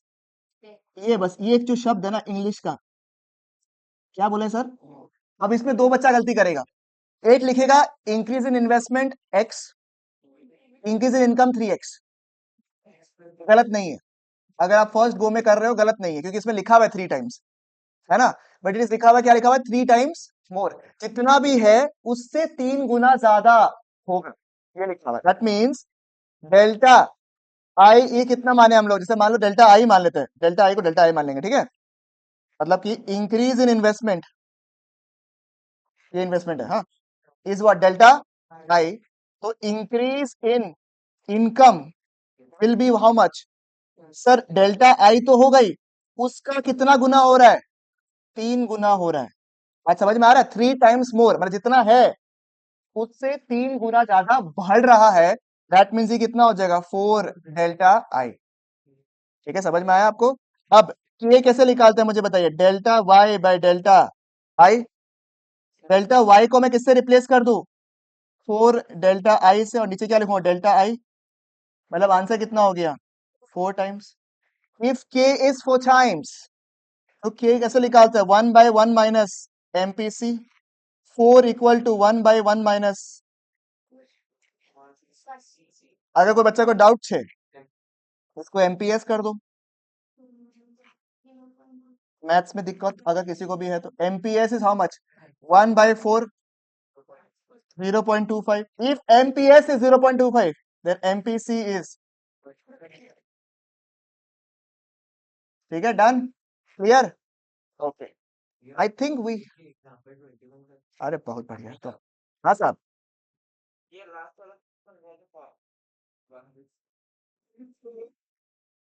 अभी तक पूरा मित्र एक ही सवाल में किया उसमें भी सवाल पूछ लिया देखो ऐसे हमको फर्क नहीं पड़ता बता सकता 3-4 बता सकता है इन an economy and increase in investment अच्छा बाकी लोग जो है एग्जाम्पल 21 करो ना ये लो तो ओए छोटू फोटो खींचो तो डाल ग्रुप में in an economy an increase in investment leads to an increase in the national income ठीक है मतलब इन्वेस्टमेंट अगर बढ़ता है ना दिनेश साहब तो आपका नेशनल इनकम भी बढ़ता है ठीक है which is 3 times more than मतलब जितना भी आपका इनकम चेंज होगा दैट विल बी जितना इन्वेस्टमेंट हुआ प्लस 3 गुना ऑफ दैट समझ में मतलब 100 रुपए से अगर बढ़ा तो 100 + 3 गुना ऑफ 100 कितना था 300 यानी टोटल इनकम कितना बढ़ गया 100 + 300 यानी कि 400 रुपए बढ़ गया समझ में आया मतलब 100 रुपए का इन्वेस्टमेंट विल लीड टू जितना था प्लस 3 गुना यानी कि 400 रुपए बढ़ जाएगा आपका ठीक है तो मान लो अगर इन्वेस्टमेंट इज डेल्टा आई तो चेंज इन इनकम कितना होगा मुझे बताओ एक बार के लिए सर डेल्टा आई तो होगा ही उतना पैसा तो मिलेगा ही प्लस 3 times डेल्टा आई बात समझ में यही ट्विस्ट है मतलब क्या होगा 4 times डेल्टा आई ठीक है समझ में ना ये जो मोर वर्ड समझ में आ गया आपको जितना डाले इन्वेस्टमेंट उससे 3 गुना एक्स्ट्रा कमाएगा मतलब 100 रुपए का डाला तो 3 गुना कितना होता है 300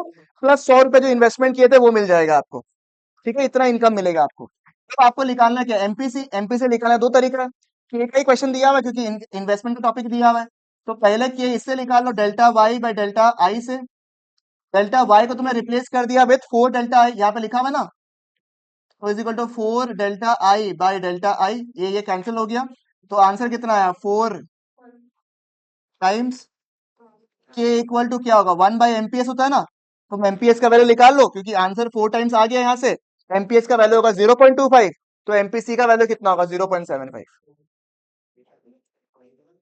बात समझ में आया आपको चलेगा ना बिल्कुल यहाँ तक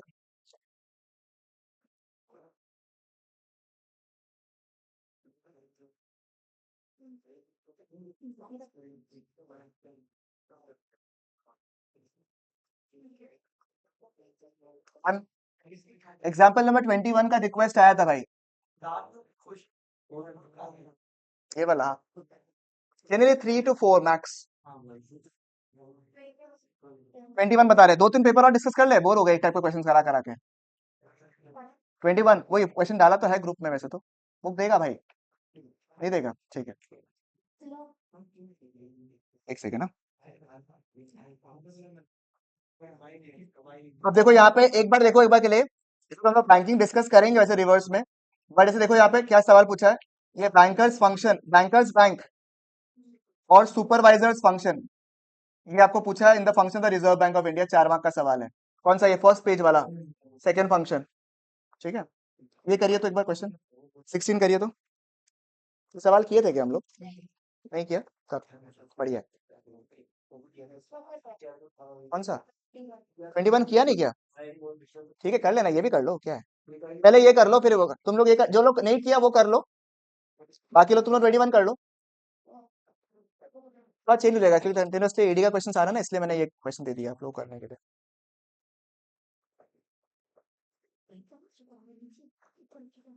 अरे भाई तुम लोग बाद में कर लेना यार लोग अभी से एकदम लड़ाई करने लग जाता है चलो अच्छा बिहेवियर है long way to go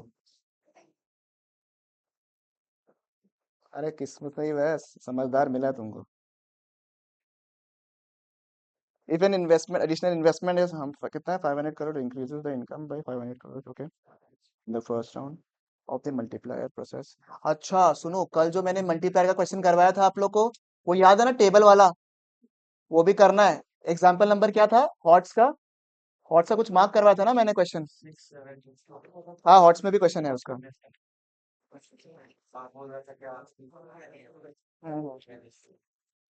correct correct question number 4 hots का क्वेश्चन नंबर 4 हॉट्स का आंसर पता को नहीं भाई 15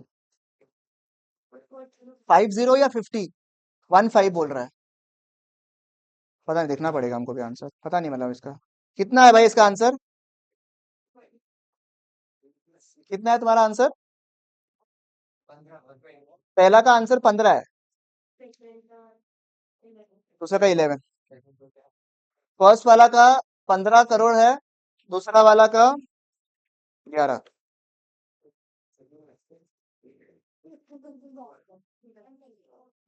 24-25 का पेपर अपन ने कर लिया, सैंपल पेपर 23-24 में है ना, उसके बाद 22-23 करते हैं।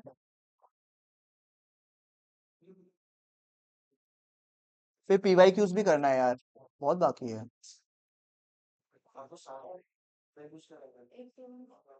अभी नहीं, मतलब करवाने आज पीवाई क्यूज तो नहीं होगा। 40 टू 50।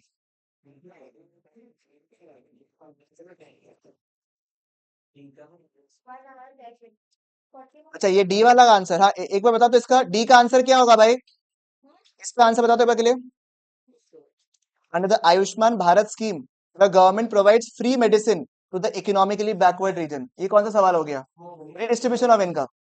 वो सही बोला, सही बोला। क्वेश्चन नंबर 17 कर लो आप लोग एक बार, 17 तुमने तो कर रहा हुआ है। कौन सा? हाँ, नेचर वो होगा, फिर तुमको फंक्शन कुछ बताना है इसमें क्या है।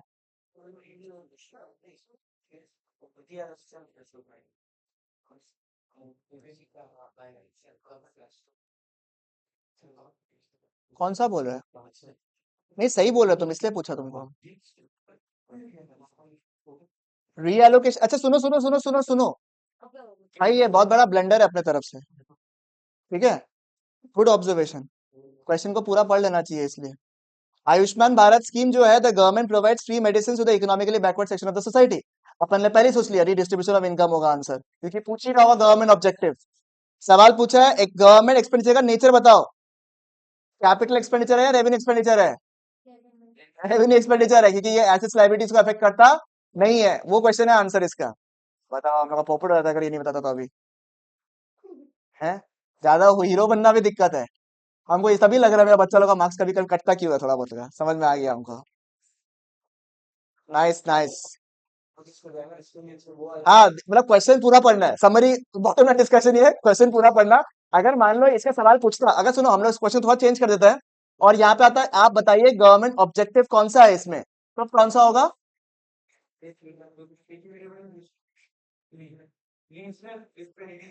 भाई यहाँ पे रीजन कहाँ आ गया? रीजन मतलब क्या होता है? कोई स्टेट में अगर डिफरेंसेस आ रहा है, बिहार में अगर कम है, कर्नाटका में ज्यादा है, तो आएगा रीजनल डिस्पैरिटीज। ये होगा redistribution of income, charging the taxes from the rich and giving it to the poor. भला हो इंसान का। 17 का आंसर बताइए, ए और बी का। ए का आंसर बता दीजिए।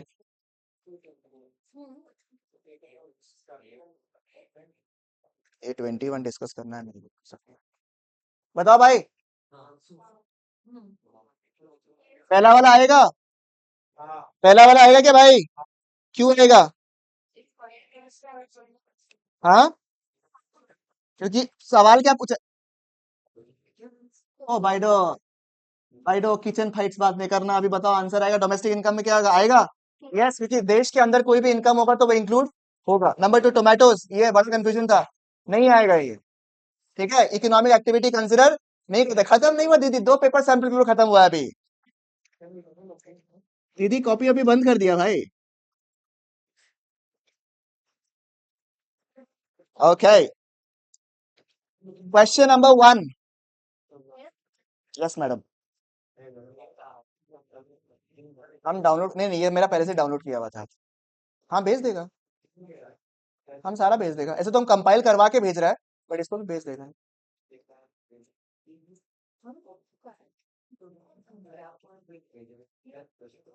अरे भाई प्लीज देखो, और हमको 21 डिस्कस करना है।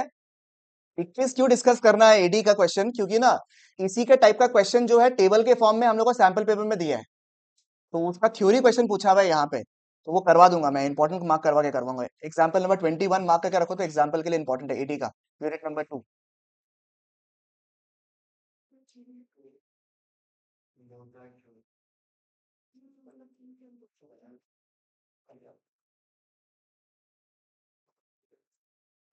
कृतिम साहब आपको भी आंसर देना है वैसे, मतलब बता रहे हैं, आप भी एग्जाम में बैठेंगे। हाँ भाई, वन का आंसर क्या है? पहला क्वेश्चन लिखा है the consumption curve is an upward sloping straight curve, सही है क्या? Yes sir.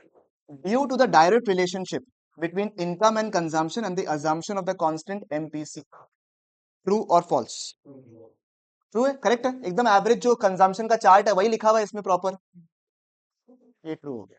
Number two, aggregate demand curve and the consumption curve are parallel to each other because of investment, and which investment? Autonomous investment, this is absolutely true. अच्छा बच्चा देखो है, समझ हम बता रहे हैं, ये गलती हम देखा हुआ है इसलिए बोल रहे हैं। पहले ही प्री एज्यूम कर लेते हैं कि पहला ऑप्शन तो दोनों स्टेटमेंट ट्रू ही होगा, आंसर ए, हम देखा है होते हुए। तो प्लीज चार ऑप्शन पढ़ लीजिएगा, आंसर इज सी, ठीक है। मैंने वो होता है ना असर्शन में भी देखना पहला वाला ही होता है, जो ट्रू होता है जनरली फर्स्ट ही होता है ना, साइकोलॉजिकल। ट्रू का आंसर तो कल परसों डिस्कस करेंगे ना हम लोग, जब हम लोग बीओपी वगैरह डिस्कस करेंगे तब क्वेश्चन पेपर वापस निकालेंगे, टेंशन मत करो। मित्रों वासी कौन मार रहा है बे? सिलेंडर घुसा देगा पूरा का पूरा। कहाँ से है? टेढ़ा माया से है। टेस्ट, टेस्ट क्या है? क्वेश्चन नंबर 5 बताओ, और ये भी बताना, बहुत ही बढ़िया क्वेश्चन आया भाई। 5 दोनों का बताना आंसर। जूम जूम सॉरी, ये लो भाई, पहले ये कर लो, पहले ये कर लो तुम लोग। ओ my God, what should be the answer?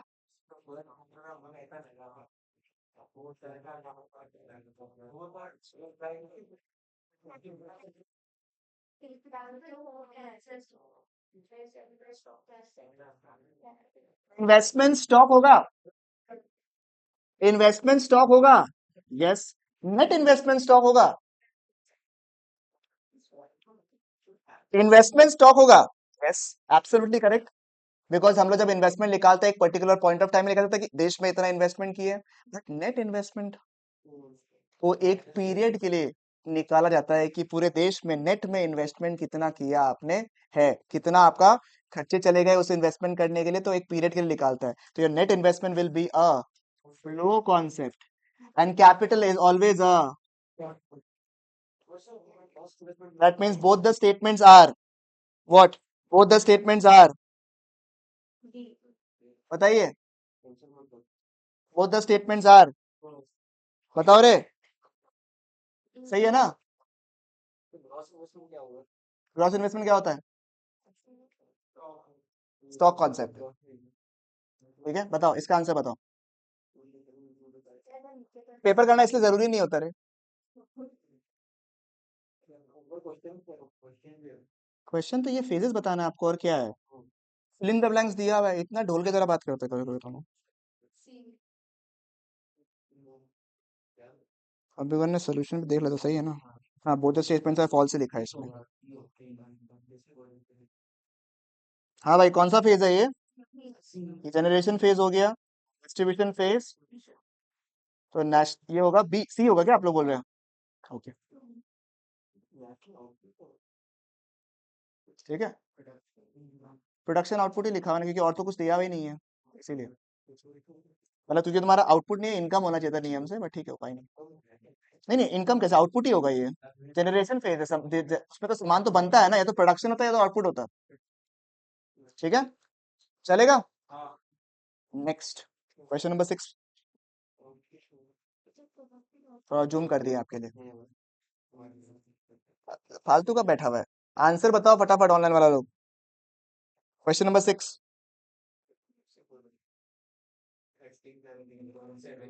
22 23 23 24 24 25 हो गया ना, 21 22 बाकी है, 21 22 बाकी है, और 20 21 बाकी है।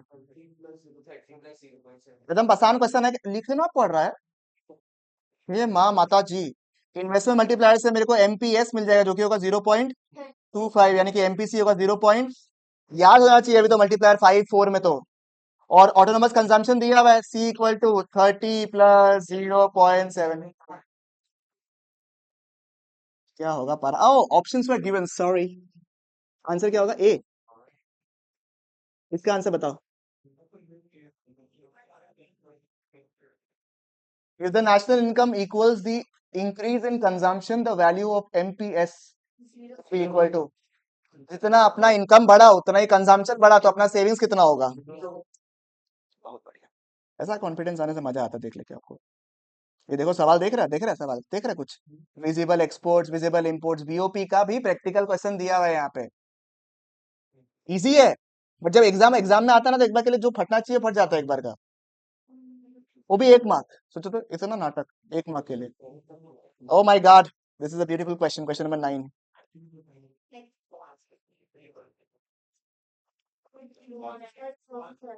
फर्स्ट ही रॉन्ग है बोलते हैं। Nice. A B C D बताओ। सब लोग यही बोल रहे हैं, D. assertion is wrong. ex ante investment represents plan investment, ऐसा है क्या? सर बाद में असलियत पता चलता है सर, तो वो क्या होगा? तो ये तो गलत है, ये तो फॉल्स हो गया। At equilibrium, ex ante savings and ex ante investment are always equal. Yes, but उसका रीजन नहीं है। assertion रीजन करने का सोल्यूशन सुनो, तरीका सुनो। आप पहला लाइन पढ़ो, इसमें तो समझ में ही आ गया कि भाई रीजन होगा ही नहीं, क्योंकि पहला वाला स्टेटमेंट ही गलत है। आप केवल क्या लिख रहे हो? फर्स्ट स्टेटमेंट आपने पढ़ा ना, अगर फर्स्ट स्टेटमेंट सही लगता है आपको, तो आप साथ में एक और फ्रेज ऐड करो, जैसे बिकॉज या ड्यू टू, ऐड करके सेकंड स्टेटमेंट पढ़ लो। अगर ये दोनों स्टेटमेंट सिंक में बैठ रहा है, मान लो अगर लिखा था equilibrium level states a position of rest, ठीक है, in this equilibrium level ex ante savings is equal to ex ante investment और the amount of aggregate demand is equal to aggregate supply, दोनों स्टेटमेंट साथ में बैठ रहा है ना, तो ए होता आपका। ये असर्शन और दोनों करेक्ट है and it is a reason. अगर ड्यू टू पढ़ के या बिकॉज पढ़ के या इफ पढ़ के आपको स्टेटमेंट दोनों में आपस में ना सिमिलरिटी नहीं मिल रहा, रीजन नहीं बन रहा है, समझ जाइए इसका आंसर दूसरा होगा, कि रीजन तो करेक्ट है, वो भी करेक्ट है, बट उसका एक्सप्लेनेशन करेक्ट नहीं है। ठीक है, बहुत गलती करता है लोग बाग इसमें। ठीक है, बेस्ट पार्ट है कि टीचर्स लोग भी गलती कर देता है इसमें, हम भी किया हुआ है, ऐसा कोई बात नहीं है इसमें। ये होगा क्या आंसर इसका? आइए क्वेश्चन नंबर 10। हाँ, अरे वाह, अरे हम कुछ भी और मांग लेते तो मिल जाता है यार। Very nice. इस बार इसका आंसर हमको रानी जी बताएंगे, Rani ji. A B C D madam. पढ़ो पढ़ो, तुम पढ़ो। एग्जाम के बगल में अगर हर्षिका बैठा रहता तो तुम भी डिस्कस करा देता तुम्हारे साथ। आंसर बी बोला जा रहा है। पहले रीडिंग करते हैं। Savings function makes a negative intercept on the vertical axis at the zero level of income, correct है, नेगेटिव से शुरू होता है, वाई का नेगेटिव से शुरू होता है ना, तो ये तो ट्रू है। Savings function refers to the functional relationship between savings and income. ये सेविंग्स फंक्शन जो है नेगेटिव से शुरू होता है, बिकॉज बिकॉज ऐड किया और लिखा savings function refers to the relationship, match कर रहा है दोनों में सेगमेंट।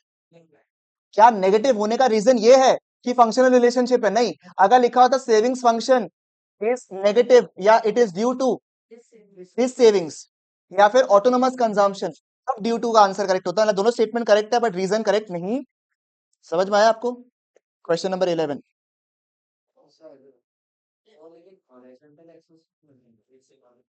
वर्टिकल से शुरू होता है ना बाबू, नेगेटिव इंटरसेप्ट कट करके जा रहा है, शुरू तो वहीं से होता है ना।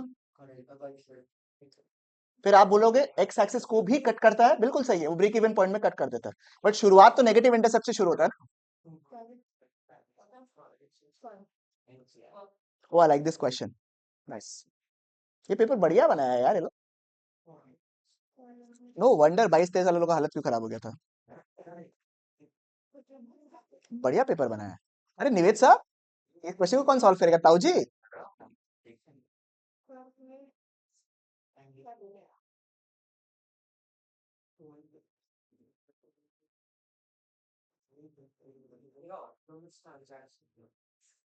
ऑटोनोमस एंड अकोमोडेटिंग ना, ये वजन बोला सिलेबस में नहीं है, बट बोला एग्जाम में पूछ रहा है, तो मैं ये करवा दूंगा, जब अभी मैं बीओपी करवाऊंगा ना, तो ये करवा दूंगा साथ में रिवीजन में। हाँ, ये नहीं बताया मैंने, क्योंकि बोला कि सिलेबस में नहीं है, इसलिए मैंने नहीं करवाया था। अभी बोला कि टेस्ट में पूछ रहा है, तो मैं करवा दूंगा ना, 2 मिनट का काम नहीं है, 5 मिनट का लगेगा खाली ऑटोनोमस और अकोमोडेटिंग कराने में। Same type, 7:15। और कोई स्लॉट बैठता नहीं है, मेरा माथा खराब हो जाता है सेट करते करते करते करते, ये टाइम एटलीस्ट खाली रहना चाहिए लोगों का। आंसर 4,800 बोला जा रहा है भाई, बहुत बढ़िया, गलत है।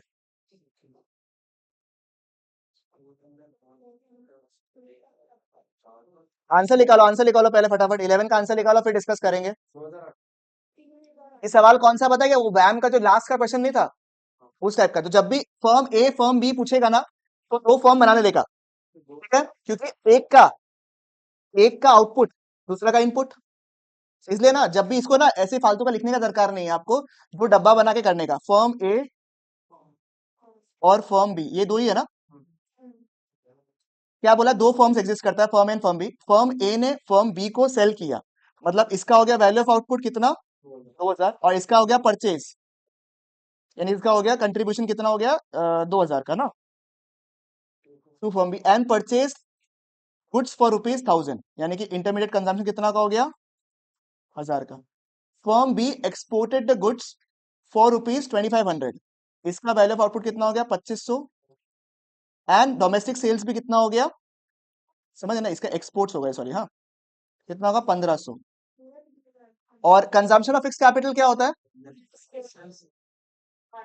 तो इसका वैल्यू एडेड कितना होगा, तो निकालना है NDP at MP, NDP at MP. भाई साहब, वैल्यू एडेड कितना होगा बताओ, 2000 का सामान था, ठीक है, और 1000 परचेज किया, कितना होगा, बोल दे भाई, क्या, किसके यादों में हो, इसमें 2000 माइनस 1000 में तुम क्या देख रहा है, कितना होगा, समझ में आया ही नहीं है, पक्का तो, 1000। सुनो ना, ये वाला जो लेक्चर है ना, तुम लोग अपना अपना ग्रुप में भिजवाएगा, फैकल्टी वाला लोग अपना ग्रुप में डालेगा, डीपीएस वाला लोग अपना ग्रुप में डालेगा, आप लोग डीबी वाला लोग अपना ग्रुप में, मारिश वाला लोग अपना ग्रुप में। जो नहीं देखा है, ये तीनों चारों वीडियोस जो लास्ट का करवा रहा है, हम सबको बोलना देखने के लिए, ठीक है। ये लेक्चर तो कोई भी मिस नहीं करना चाहिए, ये लेक्चर तो दे देना, आप लोग खुद को समझ में आ रहा है भाई। और please tell your peers to come in this session, अगर पॉसिबल है तो। और का क्लास है, कोई एक्स्ट्रा ऑर्डनरी रीजन है तो मत करो, कोई दिक्कत नहीं है, बट आगे की 3-4 क्लासेस भी इस तरीके से ही इंपॉर्टेंट रहेंगे, at least expect till first to be very important, ठीक है। वैल्यूडेट हो गया इसका कितना, 1000, इसका बताओ कितना होगा सर, इसका तो टोटल हो गया 4000, तो यहाँ हो गया आउटपुट, और परचेज कितना का किया है, 2000 का, तो इसका कितना हो गया, 2000, यानी टोटल वैल्यू एडेड कितना हो गया आपका, 3000। 3000 इज व्हाट, ये क्या था आपका, जी वी ए एट एमपी हो गया, ये भी क्या है, जी वी एट एमपी हो गया, ये कितना होगा, G D P at MP, 3000। अब मुझे पहुंचना कहाँ है, एनडीपी, मैं क्या करूं, डेप्रिसिएशन माइनस करता हूँ ना, कितना आएगा, 2800। सवाल बढ़िया है, इसको स्टार मार्क कर लीजिए, आप लोग से नहीं हुआ है। थोड़ा कॉम्प्लिकेट करने के लिए लोग फॉर्म ए फॉर्म बी फॉर्म सी भी डाल सकता है, उसमें भी यही सिस्टम, डब्बा डब्बा, फॉर्म ए बनाइए, बी बनाइए, डी बनाइए, कौन किसको दे रहा है, जो दे रहा है उसका आउटपुट, जिसको मिल रहा है उसका परचेज, इंटरमीडिएट कंजम्पशन, ठीक है। थोड़ा कॉम्प्लिकेट करने इसमें एक्सपेंसेस भी डाल सकता है लोग, कि फर्म इनकर्ड इतना इतना एक्सपेंसेस, डायरेक्ट एक्सपेंसेस, ठीक है, इसको कॉम्प्लिकेट कर सकता है क्वेश्चन को, अगर अगर आप करना चाहे तो। ये अपन कल डिस्कस, मतलब नेक्स्ट क्लास में डिस्कस करेंगे, ये वाला क्वेश्चन को। आइए 13, 13, गुड क्वेश्चन यार, literally good paper, like I want to look into 21-22 का पेपर अब तो, बिकॉज आई हैव हर्ड 21-22 का sample paper was very nice, 22 थे, दिस इज 22 थे, इसका 22-23, इमेजिन कर पा रहे हो अटेम्प्ट का क्या हालत हुआ होगा, 22-23, 23-24 is was easy I believe, 2024 easy था, 24-25 भी अनलाइकली था, बट आसान है, तुम लोग का भी आसान है, इतना डिफिकल्ट नहीं है। 500, वेरी गुड। एमपीसी दिया हुआ है 75%, यानी कि 0.75 दिया हुआ है। Plans to increase its income by 2000, अच्छा, इंक्रीज इन इन्वेस्टमेंट है, मतलब कि आपको सवाल पूछा है किसके कॉन्टेक्स्ट में, मल्टीप्लायर के कॉन्टेक्स्ट में पूछा हुआ है आपसे, है ना। तो मल्टीप्लायर कितना होगा मुझे बताया, तो पहले के कितना होगा, 1/0.75, नहीं माफ करेगा, 0.25 हो जाएगा, माफ करेगा, तो ये हो जाएगा 4 टाइम्स। फिर उसके बाद देखो इंक्रीज इन इनकम लिखा हुआ है, सिर्फ इनकम नहीं लिखा हुआ है, दैट मीन्स ये क्या हुआ, डेल्टा वाई दिया हुआ है, K equal to delta Y by delta I, ये है 4 टाइम्स, डेल्टा वाई कितना दिया हुआ है, 2000 बाई डेल्टा आई। 4 मार्क का सवाल था, आसान क्वेश्चन था मेरे हिसाब से, उस हिसाब से तो। देखो सवाल देखो, ये लिखना है आप लोग को, क्वेश्चन नंबर 16, ये हमने लिखा भी था, GTP deflator and its importance, you will not know the definition, please right GDP deflator का आंसर 2 मार्क के हिसाब से रेडी करके रखिएगा, 2 या 2.5 मार्क का, ठीक है। उसका क्या क्या इंपॉर्टेंस था, जीडीपी डिफ्लेटर से क्या क्या मिलता है, चेंज वाला वैल्यूज वो सब निकालना। ये आंसर लिखना है आप लोग को, लिख के रखो प्लीज, कहीं भी लिख के रखो आप लोग, भूल जाएगा नहीं तो। ये दोनों आंसर लिखना है आप लोग को। अच्छा ये तो इजी है, state and discuss any two precautions, ये तो लिख लोगे। सिर्फ ये क्वेश्चन एक बार लिख के रखो बस, आप लोग कहीं भी अपने हिसाब से लिखो कि आपको ध्यान में रहे। नहीं नहीं, just prepare an answer for this, exam में पूछा नहीं है, पीवाईक्यू में आया हुआ नहीं है, जीडीपी डिफ्लेटर वैसे भी इंपॉर्टेंट है। ओ नाइस क्वेश्चन, चलो बताओ। क्वेश्चन नंबर 17, ये लास्ट क्वेश्चन है 22-23 का। 21-22 करना है, ओके करते हैं। I can't make anybody sad यार, कम ऑन।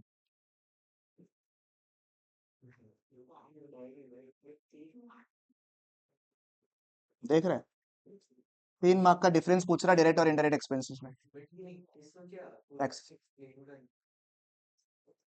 हाँ मतलब पूरा, मतलब आपको थोड़ा बहुत फिगर्स बताना है और मेन आपको ट्रेंड बताना है क्या है इसमें। दोनों एबीसीडी का बात कर रहा है भाई, एबीसीडी कितना मार्क का है, 9 मार्क का क्वेश्चन है। 9 नहीं, 12 मार्क का क्वेश्चन है। कैसे और है क्या, ओके सॉरी और नहीं देखा। हाँ भाई दिमाग खराब हो गया मेरा, क्या कर रहा है। 6-6 मार्क का क्वेश्चन पूछा है, नीचे वाला ही कर लेगा, अपने को दोनों करना है अभी। दिमाग पूरा दिया के बस में।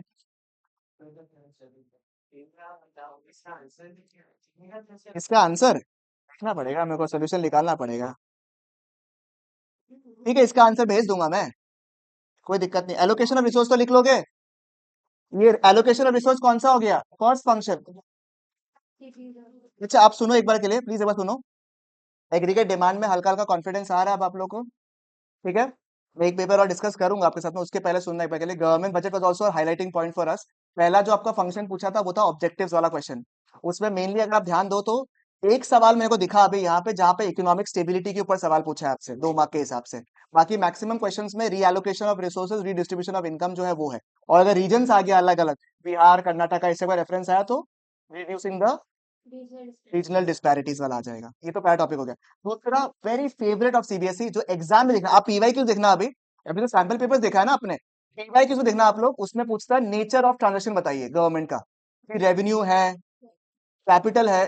अच्छा सब्सिडीज अगर गवर्नमेंट ने एलोकेट किया, ये क्या है, कौन सा एक्सपेंडिचर है, रेवेन्यू एक्सपेंडिचर है, क्योंकि इससे कोई एसेट या फिर लाइबिलिटी क्रिएट हो रहा नहीं है। अपना अगर शेयर्स बेच दिया तो कैपिटल क्या, एसेट्स, क्योंकि इसकी वजह से क्या हो रहा है, एसेट्स आपका कम हो रहा है, वेरी गुड।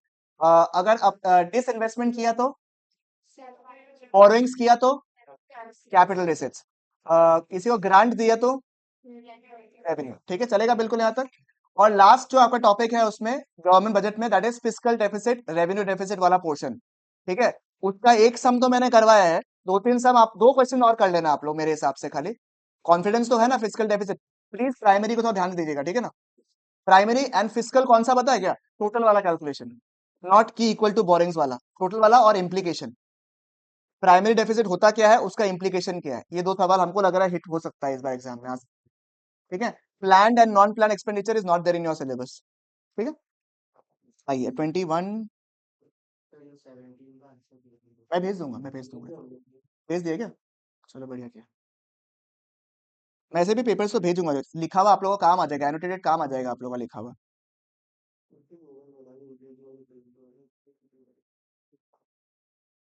और मैं आपको बोलूंगा जैसे इसका सजेस्टेड भी मैं भेजूंगा आपको, तो आप देखिएगा आंसर क्या लिखा है सीबीएसई ने। क्योंकि जो चेकर होता है ना, आप मान लो अपने लेवल पे बहुत अच्छा आंसर लिख रहे हो, बट वो चेकर के पास में दिया हुआ रहेगा सजेस्टेड आंसर, एंड उसको क्लियरली लिखा हुआ रहता है कि आपको आंसर पेपर चेक करना है based on the suggested given only ID में, and a few theory questions में पूछा जाता, लिखा जाता है कि अगर कॉन्टेक्स्ट सेम है बच्चा का तो आप मार्क्स दे सकते हो, मतलब आपने पूरा पूरी चेकर के ऊपर डाल दिया है, चेकर का मन होगा वो मार्क्स देगा नहीं देगा। तो इसलिए आप लोग सजेस्टेड देख के जाओगे तो आइडिया हो जाएगी क्या एक्सपेक्ट कर रहा है आप लोग से, ठीक है। I I think will, this is the last paper that will discuss, 21-22 का लास्ट पेपर डिस्कस करेंगे हम लोग बस अभी, 20-21 नहीं करेंगे, ठीक है।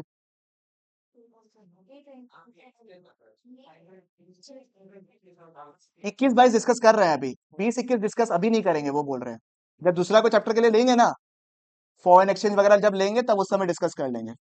अभी डिस्कस कर रहे 21-22।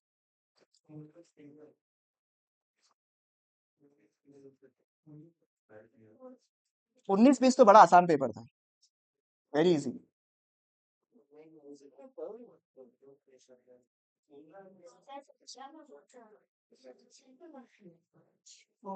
टर्म वन पेपर, अच्छा ये टर्म वन था। दिस इज प्योर एमसीक्यू यार, नाइस ओनली यार, this is will be nice. चलो बहुत ही बढ़िया। टर्म टू जो था 21-22 का वो आसान पेपर था बिल्कुल, ठीक है। I think 20-21 will be much more sensible for us. चलो कर लेते हैं, इसका एमसीक्यू है, सारा का सारा एमसीक्यू है। गुड, तो 20-21 भी कर ही लेंगे फिर, है ना। गुड, बताओ इसका क्या है। गवर्नमेंट बजट जो objective of redistribution of income is कि आप टैक्सेस को चार्ज करो इन द पुअर। तो देखो पहले आंसर पढ़ लीजिएगा आप लोग, इससे प्राइस लेवल से कुछ फर्क पड़ेगा नहीं, जीडीपी में फर्क पड़ेगा, प्रोडक्शन से, बेसिकली क्या, taxes and reallocation to the poor. Answer is D. Balance of payments कल डिस्कस करेंगे। हम्म, ये बताओ, अच्छा 5, चलो 5 ऐसे बता दो, मनी का क्वेश्चन है फिर 1। भाई उसको दिखेगा ही नहीं, रुक जाए एक बार। 5 का आंसर इज ए, ठीक है। बोथ देखो इसमें देख रहा है, ए है, both the statements are true, ठीक है। नेक्स्ट, तो फ्लोटिंग एक्सचेंज, ये बताओ क्वेश्चन नंबर 8।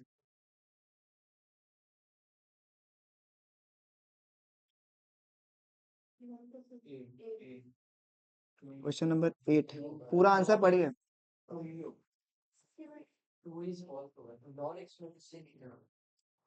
पब्लिक गुड्स जो होता है वो एक्सक्लूडेबल होता है क्या, नॉन एक्सक्लूडेबल होता है वो, ठीक है। नॉन एक्सक्लूडेबल एंड रिवेलस भी नहीं रहता, एंड नॉन ड्राइवरलेस। ये मैंने क्वेश्चन भी दिया था आप लोगों को, अगर याद होगा तो आप लोगों को दिया हुआ है क्या, ये वाला। देखो पहले दोनों स्टेटमेंट पढ़ लेते हैं, ठीक है। स्टेटमेंट नंबर 1 क्या लिखा हुआ है, public goods are those goods. पहले बता तो पब्लिक गुड्स होता क्या है? What are public goods, what are public goods, बोल। अरे ब्रिज हो गया, रास्ता हो गया, ये सब सब कुछ क्या हो गया आपका, पब्लिक गुड्स हो गया, जो कि पब्लिक के हित के लिए काम आएगा। Public goods are those goods which are collectively consumed by the public, absolutely correct. Number 2, public goods are excludable. क्या इसको हम लोग इंक्लूड नहीं करते हैं क्या? पब्लिक गुड्स को क्या हम लोग अपने पार्ट में इंक्लूड नहीं करेंगे? भाई गवर्नमेंट खर्चा करेगा या नहीं करेगा इसके ऊपर, है ना। तो रीडिस्ट्रीब्यूशन तो इसी में हो रहा है मेनली, तो एक्सक्लूड होगा क्या ये? और ये हमारा जो है, क्या हम लोग के लिए काउंटेबल पोजीशन में नहीं होता है क्या ये? We have to be in a countable position into it, so इसलिए it is what, non excludable and non reverse. मेरा सिंपल लैंग्वेज है, पब्लिक गुड्स को भी हम लोग कंसिडर करते हैं when we calculate the total goods produced by the government, ठीक है। तो ये आंसर क्या होगा इसका, सी, ओके। देन ये तो ठीक है, हो गया, इतना ही था। नाइस, ठीक है, गुड। फिर कर लेते हैं 20-21। कुछ था ही नहीं इसमें, हम क्या करेंगे। अबे तुम लोग के लिए करवा रहे हैं, हमको क्या मजा आ रहा है, हमको भी घर परिवार में जाना है। हाँ वही तो, मेरे को ऐसे बोला जैसे मेरे को बड़ा मजा आ रहा है इसको करा के। हम पढ़ा चुका है, उसके बाद भी हम करवा ही रहे हैं। हमको थकावट हो रहा है, वक्त हम रहे हैं यहाँ पे। हाँ लेडी,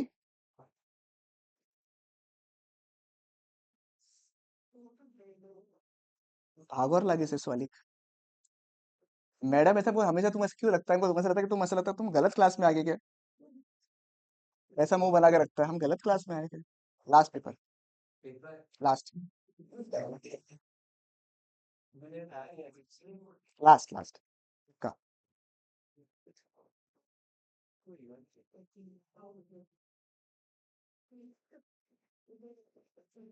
क्या हो गया, तो उसका आज टाइम नहीं चल रहा ना, अच्छा।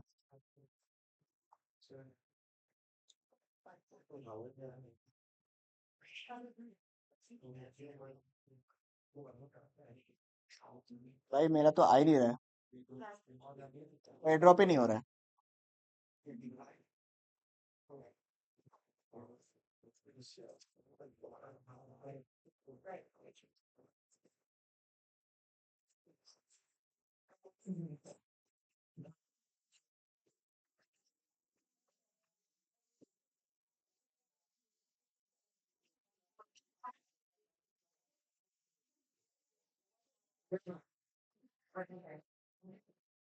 वो नहीं मिल-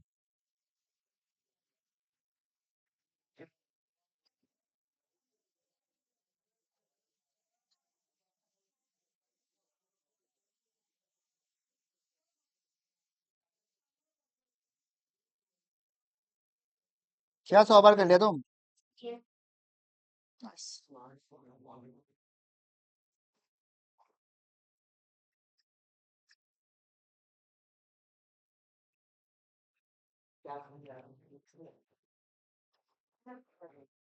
हाँ भाई आइए।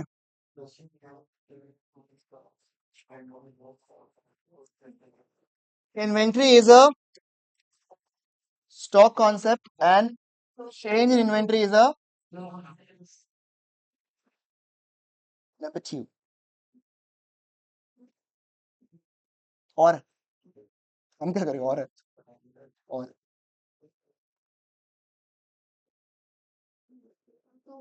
अरे इससे पानी क्वेश्चन अगर जीवन में आ जाए हम लोग का, वैसा पेपर आ जाए ना, हम तो पटाखा फोड़ दे यार। कितना 240? हम डिस्कस भी नहीं करेंगे इसका बाद में।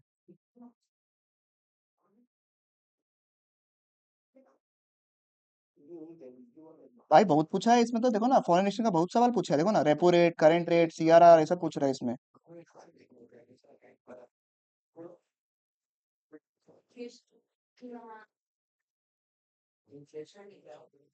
कौन सा गैप?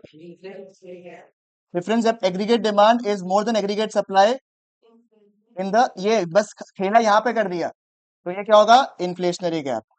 क्वेश्चन नंबर 10, इधर इधर।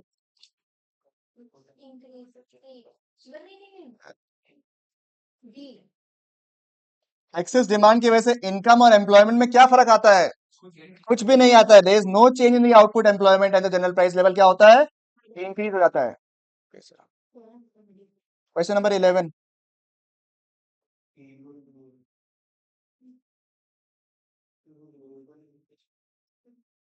gross value added at market price and GDP at market price are one and the same thing।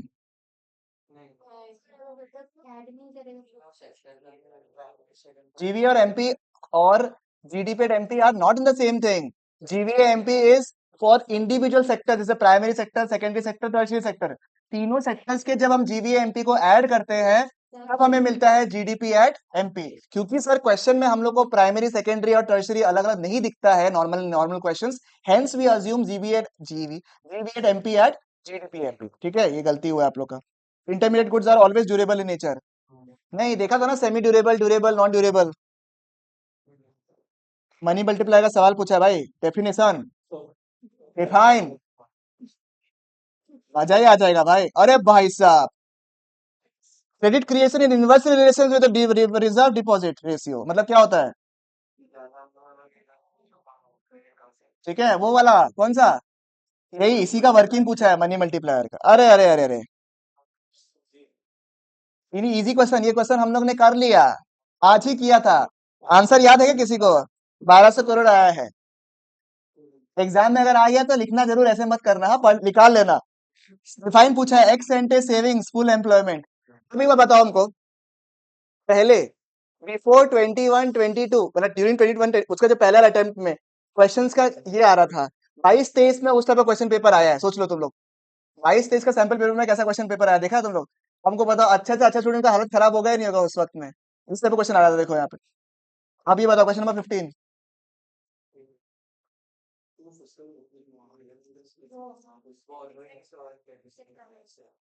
क्या आता है यार? दो फिजिकल मेजर्स जिसकी वजह से सिचुएशन इंप्रूव हो जाएगा, क्योंकि जीडीपी की वजह से क्या, सॉरी, लॉकडाउन की वजह से क्या होगा, जीडीपी कम हो गया है, यानी कि पैसा चाहिए गवर्नमेंट को, तो आप उसका इस्तेमाल करोगे, कोई भी कैपिटल इन्फ्यूजन का हेल्प करोगे, कैपिटल रिसिप्ट का इस्तेमाल विवेक साहब करोगे, इधर देख लीजिए, उनको बाद में देख लीजिएगा।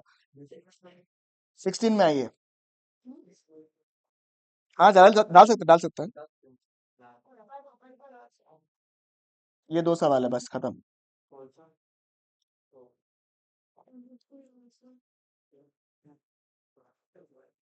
पहला वाला जो है वो आता है क्या? नहीं, it is not calculated as a economic activity, क्योंकि इसका वैल्यू को डिटरमाइन करना पॉसिबल नहीं होता है। नंबर 2। नंबर बी बताओ।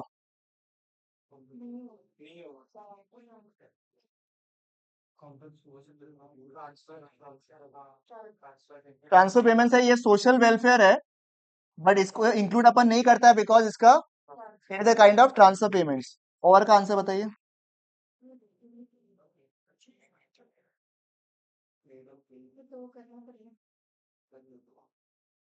ये कर लेना ना, आप लोग होमवर्क दे रहा हूं आप लोगों को, ये वाला क्वेश्चन।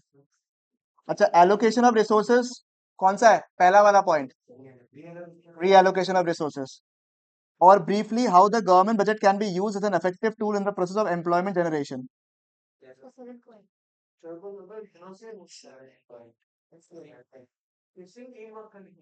यही बात है, ये वाला पार्ट लिखना है आप लोगों को, ठीक है। तो ये दो क्वेश्चन आप लोगों को दे रहा है, ये लिख के रखिएगा ना।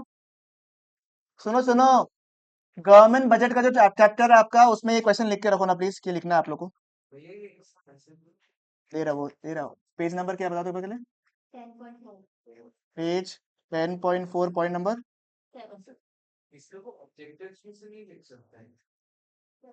लिख सकता है, ज्यादा लिखा हुआ नहीं है उसमें। ये दो क्वेश्चन आप लोग करना है, इसको स्टार मार्क कर लो। हाँ, ये प्लीज कर लीजिएगा, हम जैसे आप लोगों के लिए इतना सा रिलायंस रख के रखे हैं, ठीक है। नाउ यू एसेस, आप लोग के केस में हमने अभी we have tried to solve aggregate demand के questions, we have tried to solve national income के questions and also government budget। ना अगर आपको कोई टॉपिक में वीक लगता है कि मेरे को क्वेश्चंस लग रहा है कि करना पड़ेगा, तो आप उस हिसाब से I think one good final revision जो आप लोग टेस्ट के लिए दोगे, I think you will be in a very good position, अगर आप लोग इज्जत पूर्वक ये टेस्ट दोगे और पढ़ लोगे। और अगर आप लोगों को नहीं आ रहा है, तो देखो मेहनत थोड़ा बहुत करना पड़ेगा। अभी आप लोग के केस में हम लोग ने अपने तरफ से तो पूरा करवा दिया, आप लोग almost paper ready, that will make you, if you give the test very seriously. अभी नेक्स्ट वाला जो टेस्ट दे रहे हैं, चैप्टर वाइज ब्रेकअप करके आप अच्छे से पढ़ोगे, you have all the redemption points. आपके पास 3 टेस्ट अप्रोक्सीमेटली है each, like 2 test of ID, 2 test of macro, 2 test of विक। तो आप लोग के लिए 3 टेस्ट मोटा मोटी आप लोग के लिए अवेलेबल है। उसके बाद लास्ट टेस्ट जो आप लोग का है, जो 8th को है ना शायद, आई गेस 8th को जो टेस्ट है, वो मैंने आप लोग के लिए ऑप्शनल रख के रखा है। उसके पहले तक मेरे हिसाब से आप लोग आके आराम से टेस्ट दे सकते हो, उसके बाद ही आप लोग जनरली पढ़ोगे।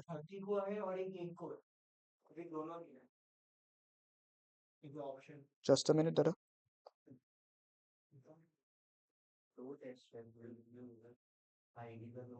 इंग्लिश में लिखा, दिक्कत हो सकता है।